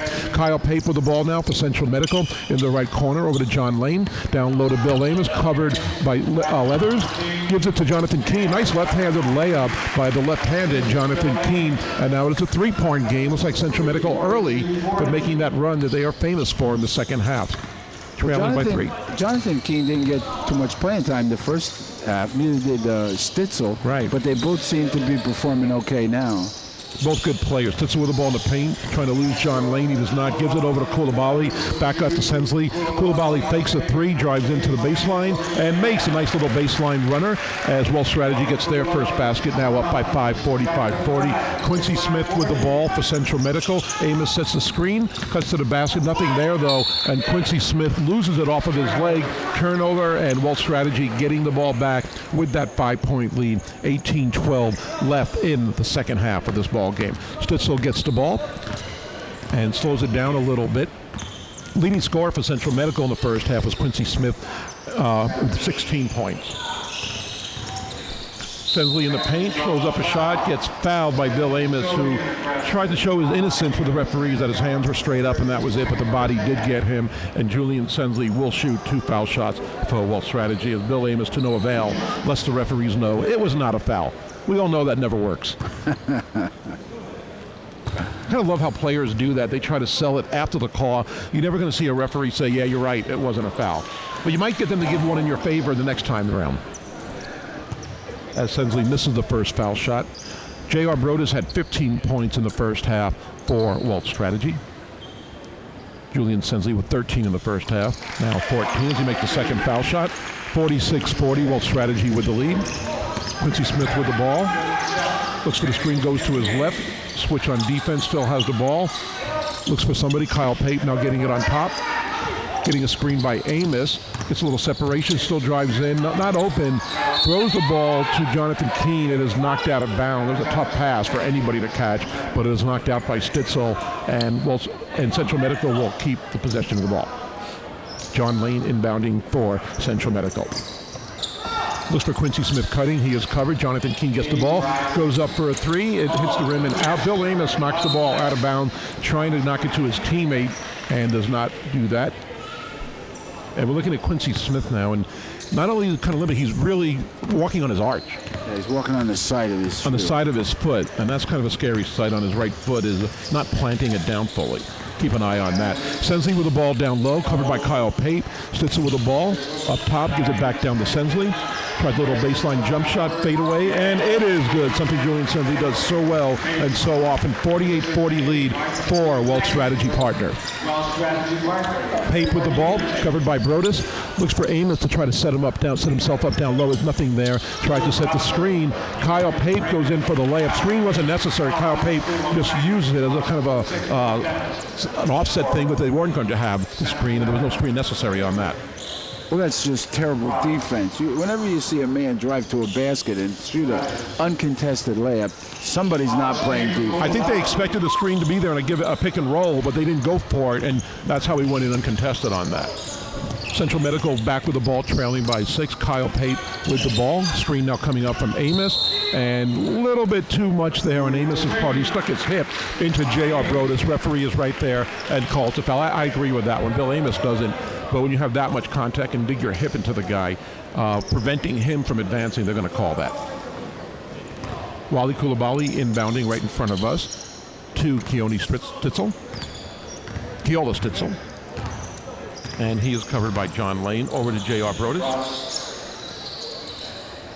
Brodus drives into the paint, into the lane, and tries a right-handed layup, scoops it up and in for Walt Strategy. They are now up by 8 points. Central Medical looking to run, but it goes off of Bill Amos's fingers and out of bounds. Good idea, but that was a tough pass because he was covered. He wasn't wide open on that fast break. Well, anytime you see William Brodus on the baseline and there's a clear, he's always going to the basket. You better, simply because he can do that. Right. Got a good quick step. He can shoot a jump shot, so you got to respect it. You come up to him, he goes by it. He's a tough guy to stop. Yeah, This is the jumper right there, giving Walt Strategy a 10-point lead as they are up now 52-42. Foul will be on Brodus, and Central Medical will inbound in front of their bench. John Lane about to give it to Kyle Pape. You can see the frustration on their coach, Dave Patterson, right now. They are a second-half team, but it hasn't gone their way early in the second half with 15:50 left. Kyle Pape with the ball. Top of the key over to the left to Quincy Smith. Gets a screen by Amos. Doesn't use it. Drives into the paint, into the right. Back to John Lane, into the corner to Jonathan Keene. Over to the left for Kyle Pape. Three-point shot is good. Great shot by Kyle Pape, and he cuts it to a 7-point lead, 52-45. Nice shot by Kyle Pape. Keola Stitzel with the ball, drives into the paint. Nobody covering him at all. You talk about there's no excuse for no defense. Nobody covering Stitzel on that. He misses the layup. Bill Amos down to John Lane. He holds the ball up for Kyle Pape, who tries another three-pointer. That hits the rim and is no good. Walt Strategy looking to run, but Central Medical was aware of that and had their guy covered down court. So Sensley brings it up himself on the left side, covered by Bill Amos, who's on top now. No rush on this possession. 15 seconds left in the shot clock. Sensley clearing it out. and dribbling, trying to get Bill Amos to fade back. He does not. So Sensley tried the jump shot anywhere, asking for the foul. No foul called. No foul should have been called, and that is an air ball for Julian Sensley. Central Medical has Caleb Spencer checking into the game for John Lane. And we also have Kainoa Peterson checking in the game for Central Medical as well for Quincy Smith. Kyle Pate bringing the ball up. We'll see if Caleb Spencer can help turn things around for Central Medical now. Kyle Pate goes to his left. Gets Caleb Spencer in the baseline corner. Tries up a three, no good. Amos with the tip. That is no good. Pate gets the rebound. Looking for some space. That doesn't have any. Gives it out to Amos. Gets it right back. Over to his left. Over to Caleb Spencer. He goes into the paint. Back out to Peterson. Back up top to Kyle Pate.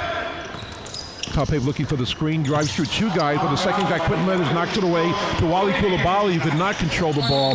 It goes out of bounds, trying to get a fast break going. Central Medical will keep the ball. Michael Harper in the game for Central Medical as well, and he will give it into Kyle Pate as Central Medical trailing by 7, 14-13 left in the second half. Kyle Pate getting a screen from Amos, drives to his left, contact, no call. Kyle Pate still with the ball, down low to Amos, who is double teamed, tried to find an open player, throws it away, right to Wally Coulibaly, who advances himself across midcourt. He looks for Keola Stitzel, over to Brodus. He thinks about a three, doesn't, gets the ball, takes a couple of dribbles, back out top to Stitzel.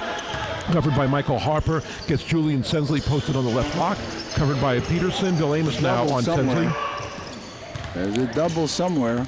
Stitzel with the ball, covered by Harper, drives with the left hand, tries a fake, nothing there. Back outside to Coulibaly. 3 seconds left in the shot clock. Coulibaly tries it, no good. He had to get a shot off before the shot clock expired. Spencer on a fast break, trying to go coast to coast. Tried to give it to Amos, knocked away. Michael Harper tried to pick it up, and that goes out of bounds as well. 13:25 left in the game. Wolf Strategy now getting Kavika Lyons into the game. His first appearance in the second half. He will replace Keola Stitzel.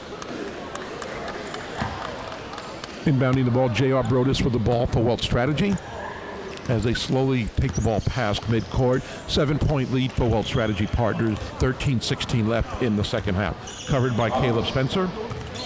Brodus waiting for some movement there, including a possible screen by Sensley. It is not there, but Sensley gets the ball, tips it over to Coulibaly in the corner. It is short. Caleb Spencer with the rebound.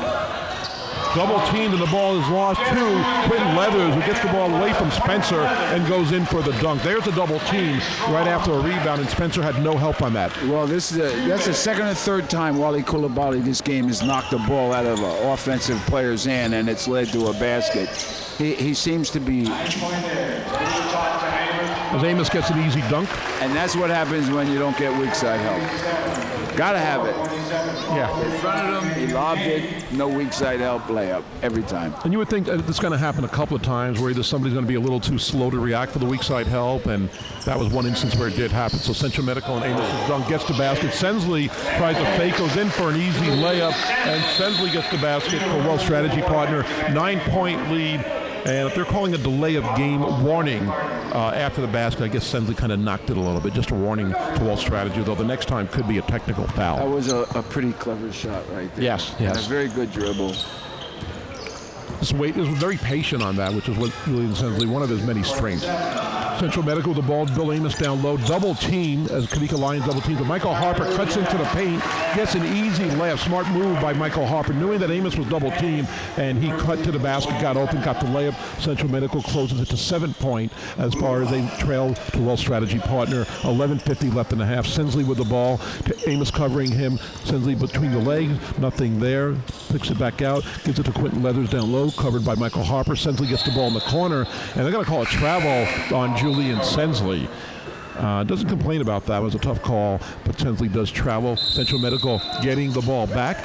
And we will have a timeout on the court. 56-49 is the score. Wealth Strategy Partners with the lead. 11:40 left in the second half here. I want to give a quick shout out. A couple of guys watching the game. We know that Andrew Lee takes all the pictures here, is doing a great job. I want to say hi to him and thanks for all the pictures. And the sports guru, Harrison, also watching the game. I want to give a shout out to him. And now, Tony, if you are Central Medical, I mean, they are a second half team. The second half is almost halfway done. They haven't exactly taken over this game like we've seen in the past. What do they do? What do they do with Bill Amos now? Did they change their strategy to try to get him open or go to somebody else? Well, I think you could see that they've been going to Kyle Pape in the second half a little bit more than they did in the first. He's taken a few more shots than he did in the first half. He's a great second option. I think they have to really be careful with Bill because he can burn you at any time and he can come alive at any time. So they're going to have to maybe not forget about him because if they do, he's going to hurt you. I thought we might get a little more offense out of Caleb Spencer. Had a basket a little while ago that was good, and maybe he's a little rusty not playing the other night. And Quincy Smith will keep our eyes on him, and he is definitely favoring his right foot, really not planted. Though right now it is planted, but we sort of saw him walking on his side earlier. Central Medical with the ball. Michael Harper looking for a three, and is not there. He backs up, takes a three anyway. That hits the rim, no good. Spencer tried to get the rebound. It rolls out of bounds, and Wall Strategy will get the ball, though they're calling it off of Wall Strategy. It looked like Caleb Spencer, I thought, touched it last. He will inbound to Michael Harper. Back over to Spencer. Open in the paint. Nothing there. Goes over to Quincy Smith. He drives into the basket. Gets fouled as he goes up for the shot. A little bit of a late whistle. Julian Sensley not happy with the call. He definitely got hit on the wrist. And Quincy Smith will go to the foul line for 2 shots, trying to get this deficit down to 5 points. Well, there's a little a shot of how strong Quincy Smith is. You know, another player would have never got that shot off. Instead, he got it off and gave himself a real good shot at a 3-point play. Good point. With Julian Sensley coming down on you, it does have a lot of strength coming down the ball. And for a guard, you might not think he has that strength, but he not only did hold on to it, but he got a shot off it, barely missed. And he makes 1 foul shot. 56-50. Wall Strategy partner with the lead. 6-point lead over Central Medical. Brodus brings the ball up, covered by Caleb Spencer over on the left side. Looks for Julian to post up. Nothing there. Julian spins around, and he goes up top to Koulibaly. Back to Julian Sensley in the left corner. Right back to the 3-point line. Fakes a shot. Spins into the paint. Left-handed shot is no good. And the ball goes out of bounds. And it looks like Wall Strategy partner will control possession of the ball. The 6-point lead getting closer to the midpoint of the first half. And it looks like the floor has a little bit of condensation on there. They're going to take care of that right now. And we will see what Dave Patterson is going to do with Central Medical. You're going to still keep Amos as your main focus, but as you said, maybe look for somebody else because somebody's got to start coming up and giving him some help. Well, right now on the floor, they have quite a few options. You know, they have Quincy Smith, and they have Kyle Pape. And Harper. So they got all scorers out there. They got all scorers out. They got a pretty good shot at relieving him of a Koulibaly with the ball over to Kavika Lyons. He goes up for a 3, hits the rim, is short. Leathers with the rebound over to Koulibaly for another 3. That is good for Wally Koulibaly. Another 3-pointer, and now it is back up to a 9-point lead. 59-50 for Wall Strategy Partners. 10:30 left in the second half. Quincy Smith with the ball. Fakes, drives into the paint, goes in for a layup. Saw somebody there, altered his shot a little bit, and bounces out. Julian Sensley with the rebound over to Wally Koulibaly, covered by Bill Amos. And Koulibaly thought about a shot, thought better of it, gets it to Julian Sensley. Was covered by Quincy Smith right now. A mismatch for Julian. Koulibaly gets the ball back, takes a step back. Looks like he might go for 3. Instead, drives into the lane and gives it out to Kavika Lyons. He thinks about a 3, but instead drives to the basket. And a baseline layup goes in for Kavika Lyons. Thought about the 3, but it wasn't there. A smart play by Kavika Lyons. Caleb Spencer going coast to coast, and his shot is blocked by Julian Sensley. Goes in for a layup, saw a little opening, had a little stutter step, but Julian Sensley right there to knock the ball away. They control the rebound, and now there will be 2 foul shots for Bill Amos for Central Medical. Now down by 11, 61-50. I think Julian is a good example of why in the NBA they always check your wingspan because, you know, you can be 6'9" and have a 7-foot wingspan, and that means in NBA terms that you're going to be able to block a lot more shots. You see how smart he is and how patient. Doesn't commit too early. Knows the guy is coming at him, thinking he has the opening. Well, at the last second, he gets the block. He's done that several times tonight. I'm just assuming. I think he's in his 30s, and I heard Julian say the other night he's 31. Yeah, he's a pretty experienced guy. Yes, because he's got the kids that he wants to help nurture into the game, more like the veteran for those guys, and he has been. Quincy Smith with the ball over to Michael Harper, tries to pass over the top to Bill Amos. Loose ball, but Amos controls it, back out to Kyle Pape. He hits a 3-pointer for Central Medical. It was a single-digit lead, still 9 points, 63-54. 9:15 left in the game. Coulibaly with the ball covered tightly by Michael Harper. Tries to drive to his left, nothing there. Tries it again and gets fouled by Michael Harper. Good defense by Michael Harper. Didn't give him any space. Coulibaly tried it the second time and draws the foul. Did I hear you say that was good defense, Gare?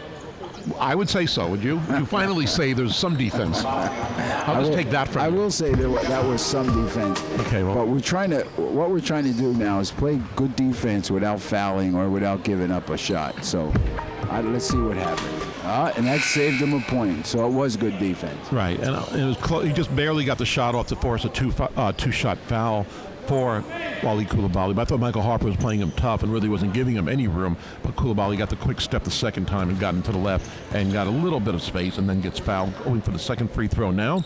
And that is good. He makes 1 out of 2.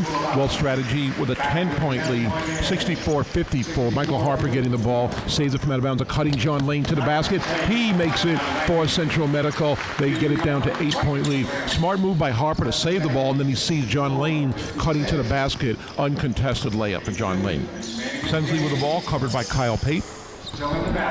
This is a third different guy that's guarding Julian Sensley. They have switched early and often. Forces a three-pointer, air ball. They control the rebound. Well strategy gets it over to Coulibaly. Gets the ball back from Brodus, and he misses the shot. And now we've got Quentin Leathers, who gets the ball, barrels into Bill Amos. That will be an offensive call on Quentin Leathers. Good hustle to get the ball. Went right into the basket. Got rid of the ball. Shot was good, but Quentin Leathers unable to control his momentum and goes right into Bill Amos, sending him down. So good call by the referees, and you really can't complain on Leathers' part. It was after the play, but he still did it. Contact was there. Bill Amos standing his ground, getting some more physical contact from Bill Amos. Referees converge, not sure about what. They did call offensive foul on that. I'm not sure exactly what this meeting is about. 8:29 left in the second half. 64-58 is the score. And they call the basket good. I guess the basket was released before the contact of the offensive foul was committed. So there's still an offensive foul on the play, but the basket is good as well. And it was hard to tell, and they do call the foul. It's still hard to tell if they got the ball released in time. And they're calling it a three-pointer, and on top of that, a good deal there for Well Strategy, who's now up by 11. And there is an offensive foul, but the ball was released before the foul committed. So basket good and the foul. Three-pointer was good with Kyle Pate. Now with the ball, gives it over to Amos in the paint to a cutting John Lane. Back to Bill Amos. Goes in for the two-handed dunk, and he is fouled. Great teamwork there. Great pass by John Lane. Everybody touching the ball. Bill Amos trying for a three-point play on his own. 67-58. 8:16 left in the game. As Central Medical, I would think, would got to get it down to 4 or 5 points with a couple of minutes left. Still a lot of time left. But I know you mentioned this the other night, Tony. You can't keep on trading baskets. No, you just can't do that. Bill Amos goes up for the free throw. It is good, and it is now 67-59. Well strategy with an 8-point lead. Is that his first basket of the second half, Gary? I'm not sure. Julian Sensley with the ball, covered by Kyle Pate with a left block. Bill Amos coming over for the double team, and they call a foul before Sensley even takes the shot, and it is on Kyle Pape, a little pushing in the back before Sensley was able to get a shot off. If that shot would have went in, it would have counted. A two-shot foul. Two-shot foul. As Bill Amos came by the weak side to help, but Sensley sensed that and went the other direction for the shot and gets fouled. Makes the first foul shot to give Well Strategy a 9-point lead. Looking to make it 2 in a row, and he does. Julian Sensley converts, and it is now 69-59, 8 minutes left in the second half. Kyle Pape with the ball. Screened by Amos. He goes to his right into the paint. One-handed shot, and it goes in. Nice running jumper by Kyle Pape, and down to 8 points. J.R. Brodus with the ball for Well Strategy partner. Covered by Caleb Spencer. Sensley setting up the screen. They switch. Brodus with the ball, gives it over to Willa Vienna. He is in the game, so is P.E. Mins for Wells strategy partner. He tries the running jumper, and it goes in. Nice shot by P.E. Mins, and he gets it back to a 10-point lead. Nice move by P.E. Mins, who just checked back into the game. Amos with the ball in a spin move. Nothing there. Tries to find an open player. Michael Harper gets the ball to Caleb Spencer. Over back to Amos. He gets the ball, makes another shot, and is fouled once again, going to the foul line to make it a 3-point play. They can keep getting plays like this from Bill Amos. That'll help them. They've got to be able to make 3, but it looks like Wells strategy is able to convert often when they get down court, and you want to get this deficit down a little further as we are now with 7:22 left in the game. But another piece of good teamwork by Central Medical. A lot of unselfishness, making the extra pass, and it results with Bill Amos getting a shot and getting fouled, and he makes the 3-point play. Down by 7, 71-64. Well, Bill is always around the basket. They know where he's going to be. They know how to find him, and when they do, he usually converts. So smart move. Sensley getting double teamed. Back out to P.E. Mins.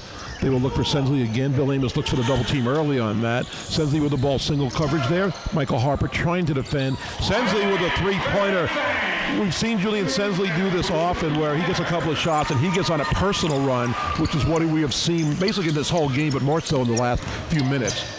Kyle Pape with an off-balance shot. It hits the backboard. Vienna with an outlet pass to Wally Coulibaly. Brings it back out as there is nobody open. Covered by Michael Harper. P.E. Mins with the ball. Finds Julian Sensley, who thinks about a 3, thinks twice about it. Bill Amos covering him. Julian Sensley dribbling between the legs, drives into the lane, tries a right-handed shot. It is short. Loose ball by Vienna, picks it up, and good hustle play by Bola Vienna. Gives it back out to Sensley, and he will bring it on top to Wally Coulibaly. Over to the left. Brodus with an opening. P.E. Mins gets the ball down low, tries a shot, but ends up passing it as the shot clock expires. Wally Coulibaly makes the shot, but it was well after the shot clock has expired. 74-64 is the lead for a Wells strategy partner as Quincy Smith checks back in the game for John Lane. 6:16 left in the game. Quincy Smith and Kyle Pape in the backcourt as Kyle Pape has the ball and brings it up. Bill Amos at the top of the 3-point line, ready to set a screen. Goes down low. Michael Harper gets the ball in the left wing. Covered by Coulibaly. Nothing there. Gives it to Quincy Smith. Thinks about a 3, then drives into the lane and gets fouled by P.E. Mins. And I'm not sure they're going to call that a 2-shot foul. And Smith seems to be a little hurt.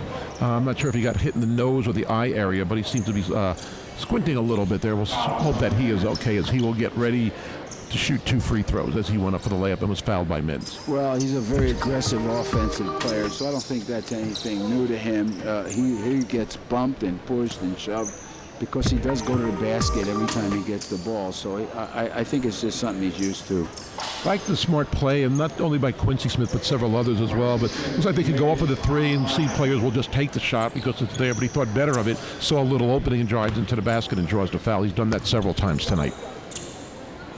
As he seems to be okay, and it'll be 2 shots coming for Quincy Smith, trying to cut it down to either 8 or 9 points as far as the lead for Wells strategy. Quincy Smith makes the first shot. 74-65 is the score. 6 minutes and 1 second left in the second half. Quincy Smith goes up for shot number 2, makes that. 8-point lead for Wells strategy partners. 6 minutes left in the game. Wally Coulibaly bringing the ball up court. Michael Harper covering him on the left side. Over to Julian Sensley, the top covered by Amos, drives into the paint. Amos knocks the ball away, looking to advance on a fast break, 3-on-2. Gives it over to Quincy Smith, thinks about a 3, looks to the right, then takes a shot. It misses, and the rebound is controlled by Wally Coulibaly. Central Medical had a little advantage there. I think they kind of forced that shot as Quincy Smith commits the foul on Wally Coulibaly right at the midcourt line. And Wells strategy partner will get the ball on the side of the court. There's no sense fouling 50 feet away from the basket. It just doesn't make sense. Go back and play defense. Might have been a little frustration on his part from the last possession, not converting. Well, whether it was frustration or I don't know what, it was not a good play. I agree, no excuse for that. Sensley with the ball covered by Amos. Looks to drive baseline, pulls up in the baseline, and hits the back of the rim and is out. But Vienna with another offensive rebound. Gives it to Mins coming in, covering the paint, and he takes the shot. It is no good, but he is fouled by Caleb Spencer, and P.E. Mins will go to the foul line to get 2 shots for Wells strategy partner. Good hustle by Bola Vienna there. A couple of plays picking up the loose ball before anybody else can get to it. P.E. Mins looking for his first of 2 free throws tonight. former University of Hawaii basketball player, star at Kamehameha when they won the state championship several years ago in boys basketball. First shot goes in and out, and he will look to make the second free throw. 8-point lead for Walt's strategy partner. 5:20 left in the second half. And Min looks, gets set, goes up for the second shot, and that is good for P.E. Min. 75-66, 9-point lead for Walt's strategy partner. Kyle Pape with the ball for Central Medical.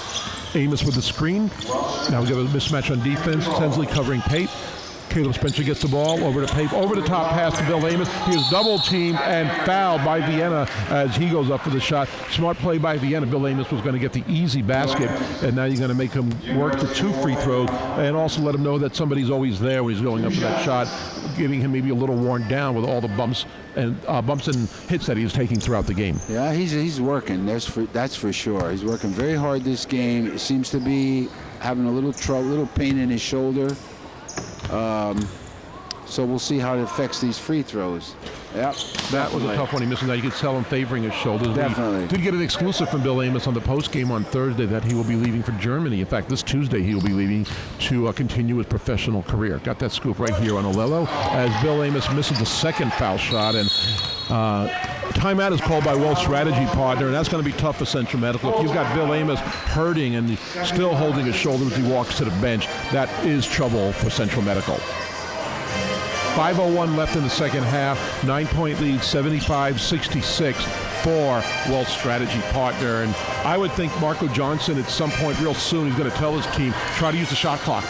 Clock is your friend right now. Don't rush any shots. You have plenty of time, no sense of urgency. Central Medical, on the other hand, is the opposite situation. They really need to move the ball and get some shots off. They've got to take some smart shots and not get any unforced turnovers, and also figure out what to do with Bill Amos. Well, yeah, we're getting down to crunch time here. 5 minutes to go, and once again, you cannot trade baskets. You have to watch out because they are in now. Both teams are in the 1-and-1 situation, and well, strategy, one more, and they'll be giving up 2 free throws every time. So I think free throws are going to play a big part of this ending. And we'll see the same lineup look to be coming out for Walt's strategy. Again, a guy like Bulla Vienna playing in crunch time, doing a very good job. And Marco Johnson pulling the strings correctly tonight with his substitutions. Bill Amos still in the game for Central Medical, and we'll see if when he gets the ball in the post the next time, if he is still favoring that shoulder, if it still is bothering him. I imagine it will be. We'll see if it has an effect. Wally Coulibaly bringing the ball up court, covered by Quincy Smith. Coulibaly looking for somebody cutting, nothing is there, so he takes it himself, pulls back, goes into the paint, bumped by Quincy Smith, makes the shot anyway. Nice move by Wally Coulibaly. Couldn't get anybody else open, so just took over for himself and made the nice basket there. Kyle Pape coming down, left-handed layup. It is no good. Hits the front of the backboard, and he will get 2 foul shots for Central Medical. But again, trading basket, they're going to have to avoid, well, strategy getting some baskets like that. And they played good defense before, but no help as Coulibaly drove in for the layup. Well, I think, that last shot by Wally Coulibaly shows you the extent of his improvement. Playing in college for 4 years and then playing in the summer league. That was an outstanding play and a very difficult shot. And we have the number 3 seed in the playoffs for the College Summer League, leading and getting closer to winning the championship with 4:35 left in the game. Walt's strategy up by 7, 77-68 over the number 1 seed in the regular season, Central Medical Clinic. Wally Coulibaly with the ball again, covered by Quincy Smith, gives it over to Julian Sensley, covered by Amos, dribbles a couple of times between his legs, over to the left to P.E. Mins. And he looks for screen, nothing there. P.E. Mins travels with the ball and looked like he was just trying to take matters into his own hand, but nobody really cutting to the basket, trying to cut it himself, but takes the extra step. And Central Medical gets a turnover that they need. They need to get these kind of turnovers and get the extra possession without Walt's strategy putting up points. Michael Harper with the ball over to Quincy Smith on the top. He looks for somebody, gives it to Kyle Pape. Back to the 3-point line. He's covered very tightly by Brodus. Little screen by Amos. Pape gets a little separation, goes into the left. Back outside to Harper. Tries a 3, it is short. And the ball is controlled by Walt's strategy partner. J.R. Brodus gets the ball, gives it over to Julian Sensley. And it does look like Walt's strategy partner will start using the clock a little bit.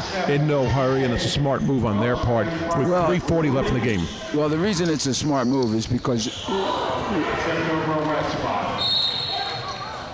Julian Sensley is being guarded by Bill Amos, and if they're going to kill the clock and put Julian Sensley with the ball at half court, Amos is not going to be able to guard him outside. So they're going to have to get somebody else to guard him, and then there's going to be a size mismatch. So but it'd be interesting to see what Wells Strategy does with Julian Sensley. They do lose the ball while trying to milk the clock a little bit. 3:37 left in the game. 9-point lead as they wipe up the court. They wiped the floor. I guess he must have slipped and the ball fell. So right, they're wiping up the court at the towel right where Julian Sensley did slip, and that has been a little bit of an issue over the last couple of nights. Central Medical with the ball. They will inbound right at midcourt. John Lane back in the game, inbounding to Kyle Pate as Quincy Smith takes a seat.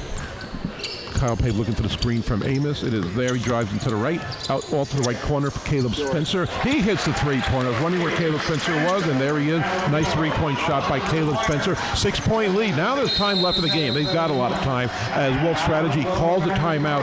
3:20 left in the second half. 77-71 is the lead for Welch Strategy, but they have cut it down to 6. Central Medical doing a good job. No quit in them at all. That was a big shot by Caleb. That was a very big shot. It came at the right time, and now it cut the lead down to 6. So I think from here on in, it's going to be a little tighter. I think if you're a Welch Strategy now, you really might not want to think about using the clock as much. If you stall and get out of your normal offensive groove, it might hurt you, as we saw in the last possession, even though there might have been a little condensation before Julian Sensley turns the ball over as they tried to use the clock. It's only a 2-possession game now. There is plenty of time. When you're down by 9 or 10, it's a little different, but now that you're down by 6, anything is possible. They are really back in this game. They could use another defensive stop or a turnover to cut it to 1 possession. You don't want Welch Strategy to get it back closer to double digits. Well, I think holding the ball is a good strategy, but you got to really be careful when you do it, because it makes it a little bit more nervous for players and the coach. I don't think you want to use 23 to 25 seconds of it now. Then you'll be forcing a shot. So don't go too much out of your normal offense. Sensley gets the ball as we start play again. 3:15 left in the second half. Covered by Jonathan Keene, who is in the game for Central Medical. P.E. Mins gives it back to Julian Sensley. Covered by Keene. Sensley drives into the basket. He is fouled. I believe that's before a shot. So I don't think that's a 2-shot. Are they in the 2-shot foul now? And not yet. It'll still be a 1-and-1 for Julian Sensley. Good move and a good foul to foul him before he was able to get a shot off. Julian seems like he pulled up a little hurt there. He's limping. Yeah, he is limping right now, taking his time getting to the free throw line. 6-point lead for his Welch Strategy partners. Bends a little bit. Sometimes that is for show, but I believe he's probably feeling. Yeah, I thought he twisted it right there. I don't know if that's his foot or his ankle or his knee on his left leg. And we'll see him on defense after this as he makes the foul shot. Nothing but net there. Left leg, knee. Favoring the left leg as he gets ready for foul shot number 2. And that is nothing but net. Julian Sensley converts and is back up to an 8-point lead. 79-71 as we approach the 3-minute mark left in the game. Kyle Pate drives in, stops, brings it back out to Caleb Spencer, covered by Vienna. Caleb Spencer gives it over to Amos down low, and they call the foul immediately. And they call an offensive foul on Bill. 3 seconds. Wow. That is something you don't see a lot, and I thought I saw Bill Amos moving in and out of the paint. That's a surprising call. Wow. And that could really hurt Central Medical. Technical foul now is called, and we'll see who it's on. And it's on Bill Amos, who looks at his jersey to make sure that he is 55. Couldn't tell what he said, but he was definitely frustrated about the 3-second call, and it was hard to say. That's a call you don't see very often, especially at this point of the game. It didn't look like he was planted in the paint that long from what I could see, but I wasn't watching it very closely. Comments a little further to the refs, gets the tee, and Julian Sensley will shoot the technical foul shot, makes that, and it is 2 free throws on this technical. And now they are extending it to a 9-point lead, looking to get it back up to 10. Julian Sensley makes 4 foul shots in a row and gets it from a 6-point lead back up to 10. That really puts a dent into Central Medical Clinic chances. Not a very good thing to happen, right? Very terrible technical. And I don't know what he said, but it doesn't matter what he said or what he did. It matters it was called, and that was not the right time for that to be called. I agree with you on that. Koulibaly with a great fake, kind of broke Kyle Pape's ankles on that as he falls to the ground trying to defend, but the ball goes out of bounds, and the referees go to meet. I think it's Wealth Strategy Partners ball. Central Medical Clinic will have the ball. They go to wipe the court once again. Yeah, you don't want to say you don't call a foul at the end of a game. I've always said if it's really close, you might let a little bit more go in the last part of a game. And that's not a matter of calling a foul or not. A 3-second call is very rarely called. And I wasn't watching it very closely, but it didn't seem like Amos was in the paint that long. Well, I don't know how many have been called in this summer league, but it couldn't have been more than 1 or 2 since I've been here. Pape takes a three-pointer, hits the back of the rim, down a couple inches, then comes back out, and it is no good for Kyle Pape. Pete Mins gets the rebound, and he gets fouled. And Pete Mins will go to the free throw line. 2:31 left in the game. 10-point lead, 81-71 for Wealth Strategy Partner. They try to increase the lead and get it up to 12. Pete Mins with a nice rebound there. Kyle Pape, kind of a fadeaway three-pointer, went down a couple of inches in the net and then came right back out. Pete Mins gets the rebound at the free throw line with a 1-and-1.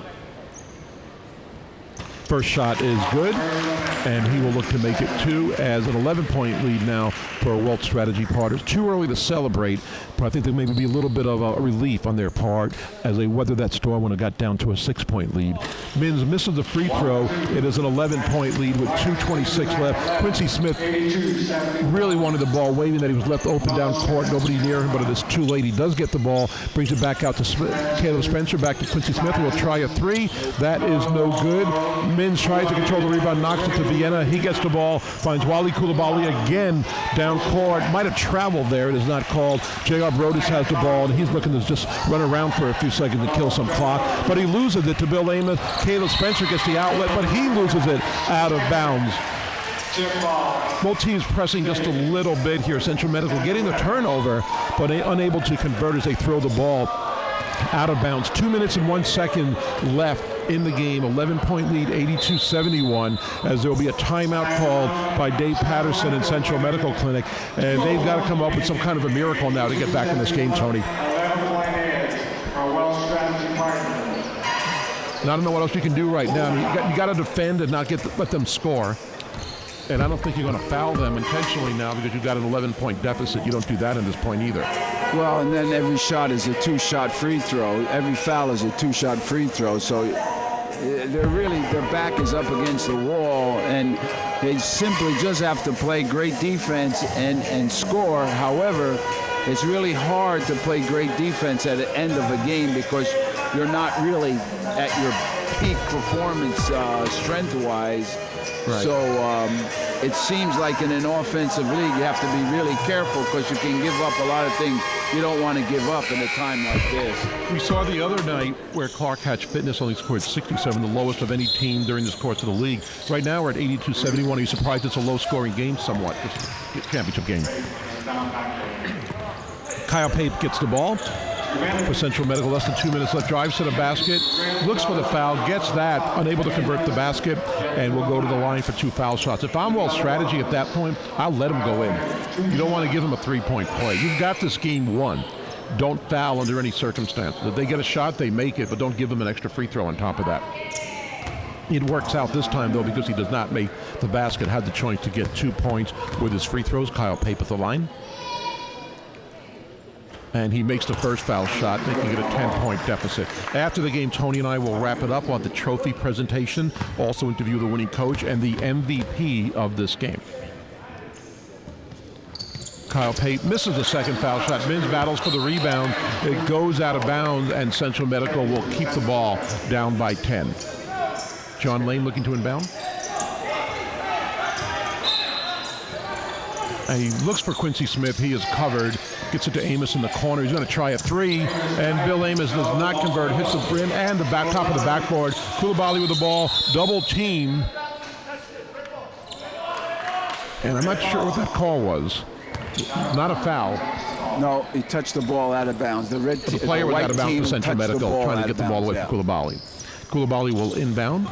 Tries to get to Brodus. He is almost forced out of bounds. Gets the ball back to Coulibaly. Quincy Smith covering him. Knocks the ball loose. Coulibaly gets it back. And they call timeout. Smart play there. Now it also looks with the shot clock down to 20. Wouldn't that be a 10-second clock violation? Do they have that in this league, Tony? What's that? Half-court violations. There's only 20 seconds left in the shot clock, which means 10 seconds went off the shot clock.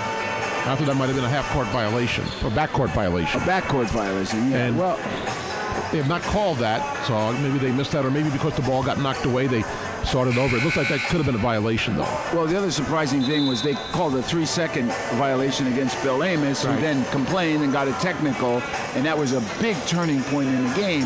And I had watched almost every game this summer, and I don't remember anybody being called for a 3-second call. Right, I mean, if you're really going to camp out, I can understand that did not look to be the It case. did not. And that's not what's cost them the game, but it really took them out of coming back in the game late, as they had it down by 6, and then Sensley scores right after that with 2 more free throws, goes from 6 to 10 in a hurry. Keola Stitzel back in the game for ball handling situations, gets fouled, and it looks like Central Medical is already going to the foul situation and trying to put them in the line and see if they can maybe miss 2 or only make 1 out of 2 and get themselves back. And I would imagine, well, Central Medical on their end is going to start shooting threes pretty soon. We will have the trophy presentation at center court coming up after this game. Tony and I will pick the MVP of the game, and I think we might be unanimous on that. As Stitzel goes up to the free throw line, makes the first shot. 83-72, Wells Strategy Partner, a minute and 30 away from winning the championship. Stitzel goes and sets himself up, ready for the second foul shot. I've been impressed with him throughout the summer league as well. Keola Stitzel's done a very good job. And he misses the second free throw. Central Medical out in a hurry. Quincy Smith comes up. It's like he's want to pull for a 3, but he is covered. Thinks about it again, gives it back to Spencer. Quincy Smith really wants the 3, does take it, and it goes in and out of the rim. Ball is loose. Bill Amos gets the ball and is fouled by Stitzel as he looks to make a layup. Stitzel came out of nowhere, probably gives about a foot at least to Bill Amos. Does foul Bill, and Bill will get 2 free throws coming up with 1:15 left in the game. 11-point lead for Wealth Strategy Partner. Bill Amos up for his first free throw. That is short. And we both agree, I think, that Bill's probably a little tired. Well, that's his 3rd miss in a row. He's definitely tired. They did a good job on him. Yes. Smart strategy by Marco Johnson and Wealth Strategy Partners. We know Bill Amos's shoulder was hurting a little bit as well. He does make the second foul shot, cuts the lead to 10 with 1:15 left. You need turnovers quickly if you're Central Medical. Coulibaly with the ball, and they get the turnover. John Lane covering him up closely, and he loses the ball out of bounds, and Central Medical down by 10 with 1:12 left in the game, looking to make it a game again. And it's not where you definitely need a 3 right now, but I would think you would look for the 3-point shot maybe first, because you're going to have to foul regardless of whether you make the shot or miss. So you want to get that deficit cut down in a hurry. 10-point lead for Wealth Strategy Partner. And the ball is deflected by P.E. Mins. What a great defensive play by P.E. Mins. Deflects the inbounds pass. So Central Medical doesn't even get a chance to get a shot off. Sensley brings the ball up. It gets knocked away by Caleb Spencer. Bill Amos going up for the dunk. He makes the one-handed dunk. Coulibaly coming from behind. Smart play not to foul. Looking for the block. That is not there. 8-point lead now for Wealth Strategy Partners as we are at 59 seconds left in the game. Real heads-up play a minute ago, though, by P.E. Mins, knocking that ball, recovering possession on the inbound attempt. And there will be 2 foul shots for P.E. Mins coming up right now for Wealth Strategy Partner. 8-point lead, 83-75. Again, we will have the trophy presentation. We'll interview the winning coach, the MVP of the game, and the MVP of the league, Aaron Valdez, as well, coming up. As Mins makes the first shot. And this is now 84-75. 84-75. Looking to make it a 4-possession game, which really puts this game basically out of reach. Misses that shot. 3-possession game, 9-point lead for Wealth Strategy. Smith brings the ball down. Looking for a 3 over to Jonathan Keene. He tries a 3. 4th shot, that is short. Caleb Spencer with the rebound. Back out to Quincy Smith. Nothing for the 3-point line, so he drives to the basket, loses it, and it goes out of bounds off of Quincy Smith. And Wealth Strategy Partner will get the ball back. 43.2 seconds left. Keola Stitzel comes back to handle the ball. It's kind of an offensive-defensive switches by Marco Johnson. Bull of Vienna sits out, and they're looking for Stitzel. He is covered. They get to Coulibaly, and looks like Quincy Smith tried to foul him, and now he's upset that they didn't call a foul. Quincy Smith knows he fouled them intentionally, and the refs aren't calling that, but they do call it a couple of seconds later. Wealth Strategy Partner going back to the foul line for 2 free throws. And we will see the offensive-defensive switches. Bolivian is about to come in for Keola Stitzel again.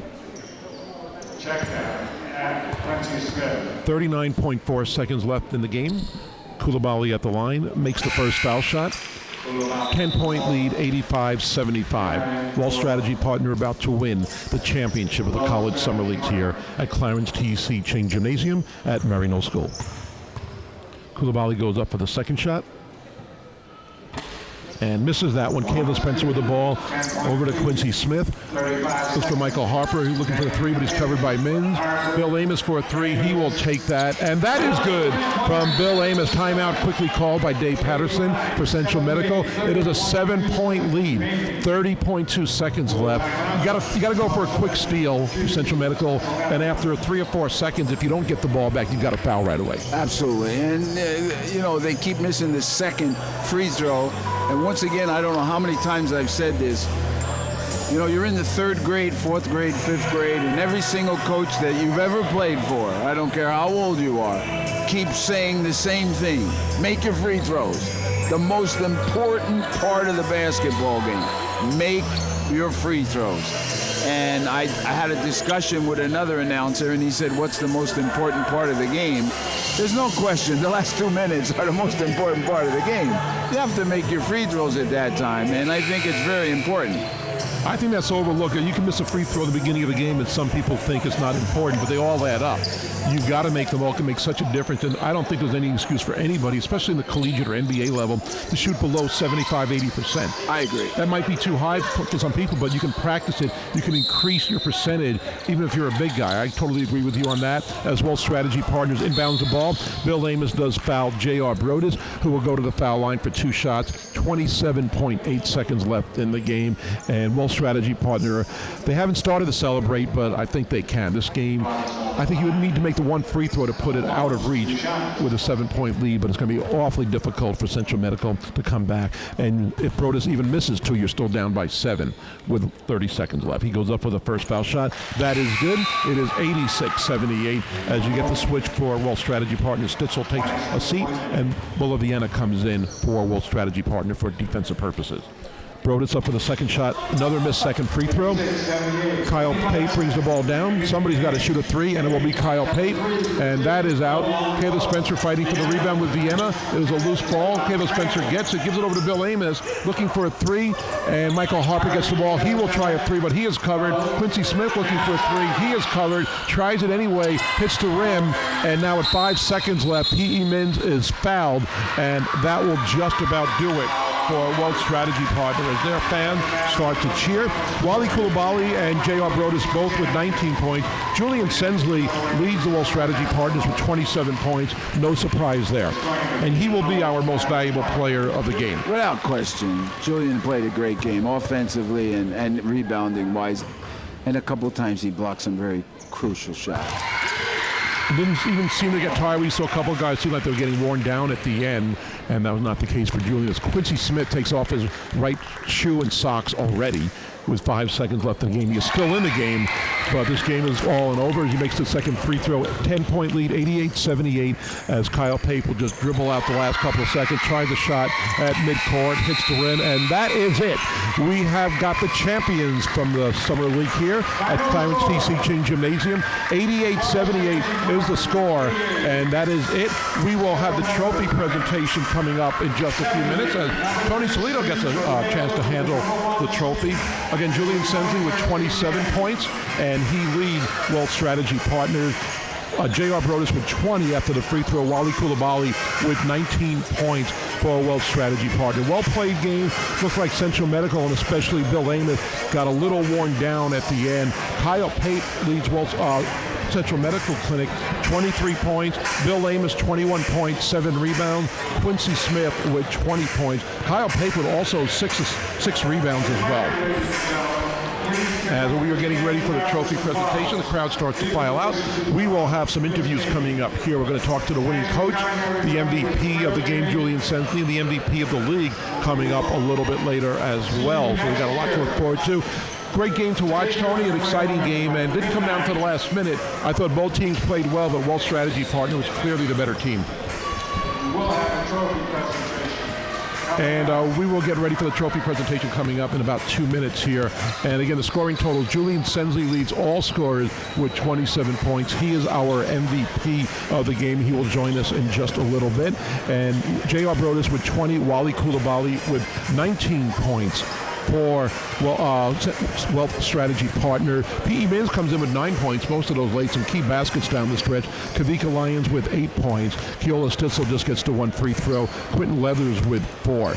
And scroll down, and also that was the only scorers for Wealth Strategy Partners. For Central Medical, again, Quincy Smith, who seemed to be favoring the foot, ends up with 20. Their leading scorer is Kyle Pape with 23 points. I thought that it was an excellent game. I think there were a couple runs that were exciting, but I think that Julian Sensley really dominated the game. Once again, we picked him as our MVP, and deservedly so. He's had not only a great game tonight, but he's had a great playoff.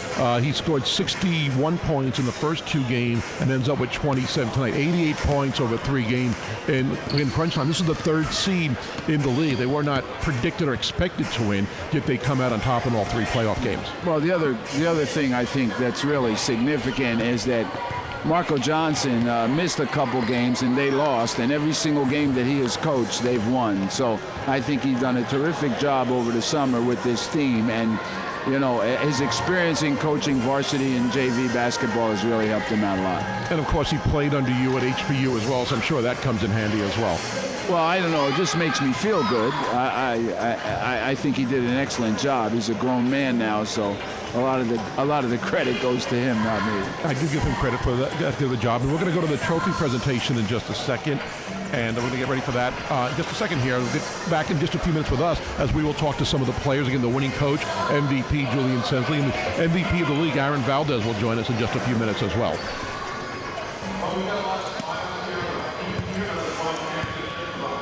Summer League here at Clarence T.C. Ching Gymnasium. Great to have the games over here. Wealth Strategy Partners is the champions, and their head coach is Marco Johnson. I'd like to present this trophy to Marco Johnson. Great job.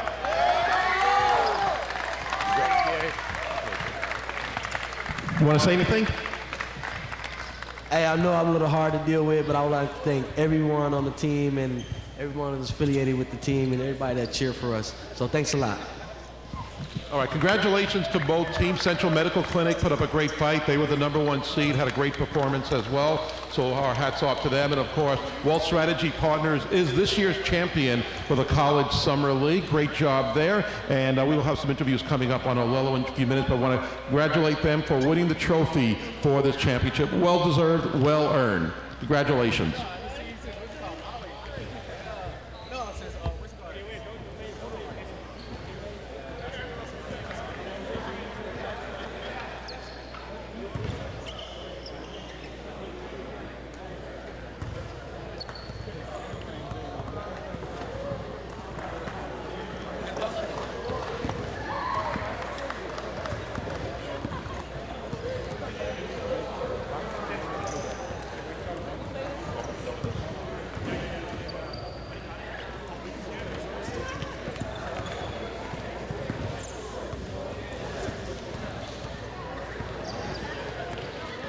We are back here on Olelo with the post-game festivity, the championship game won by Wealth Strategy Partners. I am joined by their head coach, Marco Johnson. Marco, congratulations on the championship. Thanks a lot.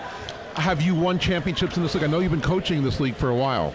Actually, I haven't won. I've always mostly won first place in the regular season, but we never got to the championship and won it. So that means, I guess, that the trophy will go to your house tonight.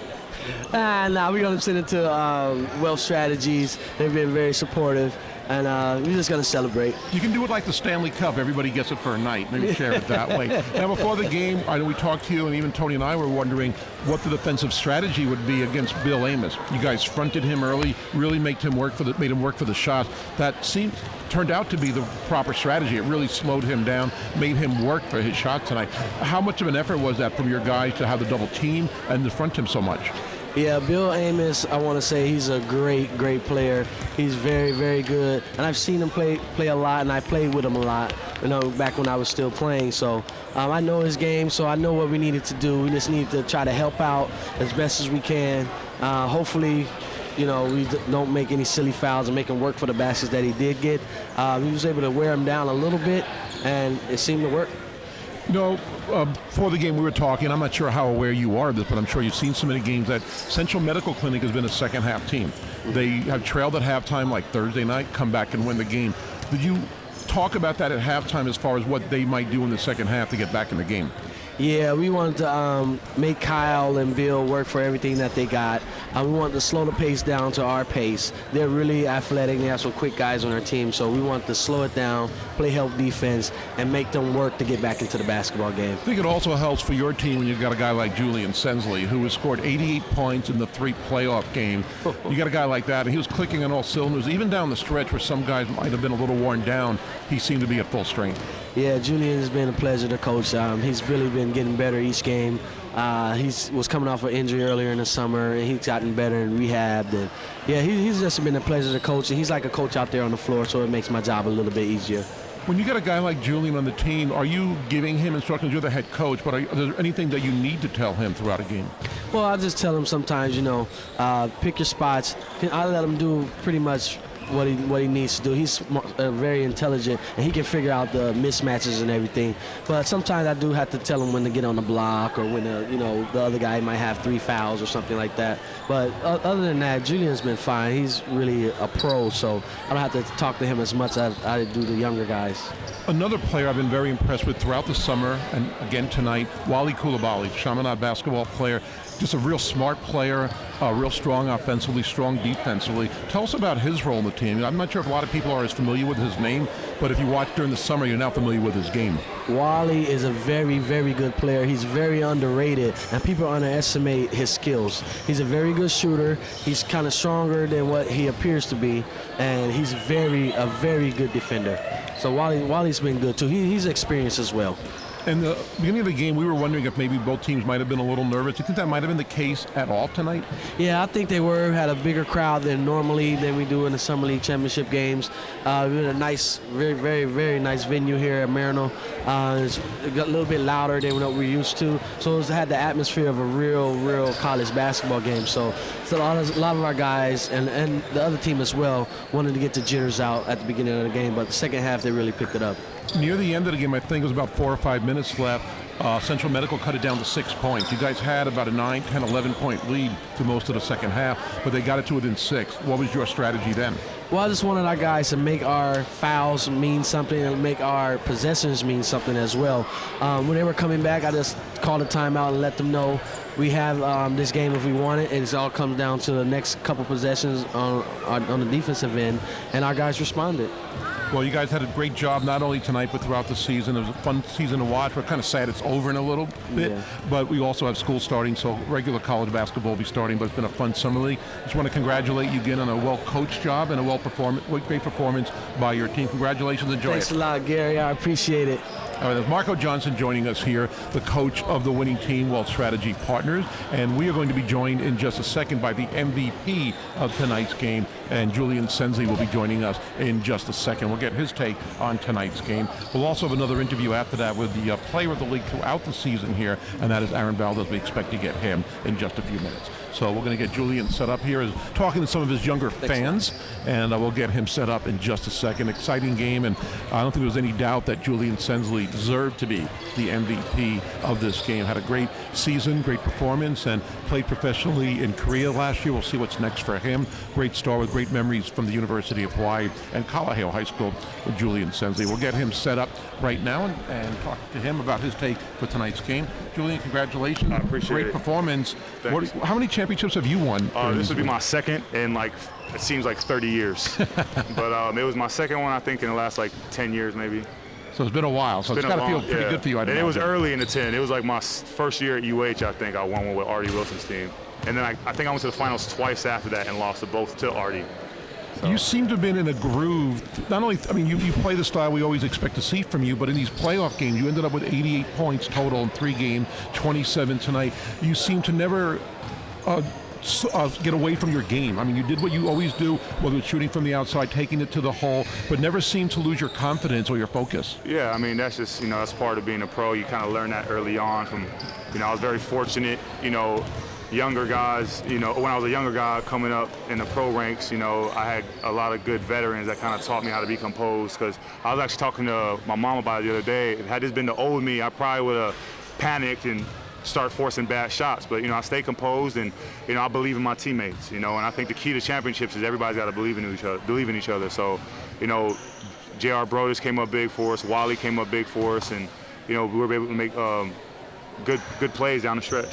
It seemed like down the stretch where some of the guys seemed tired, maybe a little banged up a little bit, you seemed to be like in mid-game strength. I mean, you seemed like you were still clicking on all cylinders. Were you feeling the wear and tear or getting tired at all in the last couple of minutes? Definitely, but you can't let the other team show that. You know, I'll be hurting tomorrow or maybe later on tonight, but you know, I'm conditioned. You know, this is a time for me, you know, to get back in shape for the season. So I was all right. You know, actually, I did a good job of kind of finding points to, you know, doing free throws or whatever, dead balls to catch my breath. So I felt fine. I heard you the other night talking with Tess Whitlock, and we were asking how old you were. I think you said you were 31. I'll be 31 in a week. And you're not old at all, but maybe some of the guys here, you might be one of the elder statesmen here. Do you see yourself as kind of a veteran leader to some of the guys on your team, and how do you mentor them? By example. I think that's the best way, you know, to show people. But, you know, I just try to be a leader in the sense of, you know, letting them ask me questions. You know, some guys, you know, especially when you're young, I was one of them that kind of their pride gets in the way and they don't really want to ask questions, or some of them are maybe shy. But that's why I try to lead out there by example. And, you know, I think by me being able to show what I can do, hopefully they can take from that and learn from it. What is next for you, Julian Sensley? I know last year you played in Korea. Are you going to go back there, still play professionally? What is Yeah, next? I'm still currently playing. I haven't signed nowhere yet. I don't know where I'm going to go this season, but, you know, wherever the money is. So, you know, I'm just still happy to be able to get contracts and still to be able to play for money and play and do something I love. So, you know, I haven't signed. I have some options on the table, and right now I'm just kind of taking my time and making the best choice. I know people bring up the topic about, you know, what your career has been like, but I always say, even though you're not in the NBA and you've come close, you still have had a nice career. You just mentioned, like, you know, Mike playing all over the country, all over the world. You've gotten contracts, you're getting paid. So you've had a nice career after college basketball. Yeah, definitely. You know, at the end of the day, I mean, obviously when you're a young guy, you want to play at the highest level, which is obviously the NBA. But, you know, overseas, you know, in Europe, whether it's Asia or Europe, there's a lot of ex-guys, you know, like this past year I had a couple lottery picks like early 2000s that are playing overseas. So, you know, basketball is competitive all around the world. You know, obviously the NBA is where you want to be. It's America. It's, you know, your family and friends. It's obviously the highest stage to play at. But I've been very fortunate to be able to make a living doing what I love. Well, we're very fortunate to get to watch you play here in the Summer League. It's been a treat for us all these years. We have fond memories of your University of Hawaii days, and we wish you well. Good luck wherever you're going to be playing next season. Hopefully we'll see you back in the summer, maybe defending the championship. Yeah, hopefully. Thank you. All right. Julian Sensley joining us here on the post-game show on Olelo TV. And we are going to have the medal. I have the medal to present to you for being the MVP of this game. Yes. I want to show this for the TV cameras first. Everybody get a nice look at it. I thought that was for the announcer of the game, but I guess it's for the MVP. And Julian Sensley is going to get this. Well-earned, well-deserved 27 points tonight from Julian Sensley. Thank you. Got a lot of paparazzi here taking pictures. I know it's not me. I know it's the medal. Okay, we'll give it to Julian to hold. Thank you. All right, Julian, congratulations again. And that was Julian Sensley joining us here, the MVP. We are expected to get Aaron Valdez here, the MVP of the league, and we'll get him over here in just a second as he makes his way over here. And Aaron Valdez joining us right now. Aaron, congratulations on being the MVP of the league. Were you surprised at all when you heard that announcement? Yeah, I was surprised a lot, especially with all the good players in this league. It's definitely a good honor to get. How tough was it being in the stands for tonight's game instead of being on the court? It was hard to watch, but it was good seeing some of my teammates play, Harper and Quincy. I was proud of them, the way they played. A lot of fans heard about you last year. You had a red shirt for the University of Hawaii. We saw you in the slam dunk contest for Midnight Ohana, saw your athletic skills. First of all, how tough was it sitting out the year and just being on the scout team and just being involved in practice, not games? It was really hard, especially with the year we had last year. It was not what we expected, but it was definitely a learning experience for me, and definitely took it to heart and got better, especially over the summer. Got ready for this year mostly. The fans, I think, had a real treat watching you this summer. Your athletic skills were just so much fun to watch, whether you were dunking or jumping and hitting jump shots. How did it feel for you to be the kind of player you want to be out here in the Summer League? It was fun. Never really played with the system that just let me have the ball a lot, mostly. So it was good to get to showcase my skills a lot more and show people that I'm not just an athletic person. I could actually dribble and shoot more.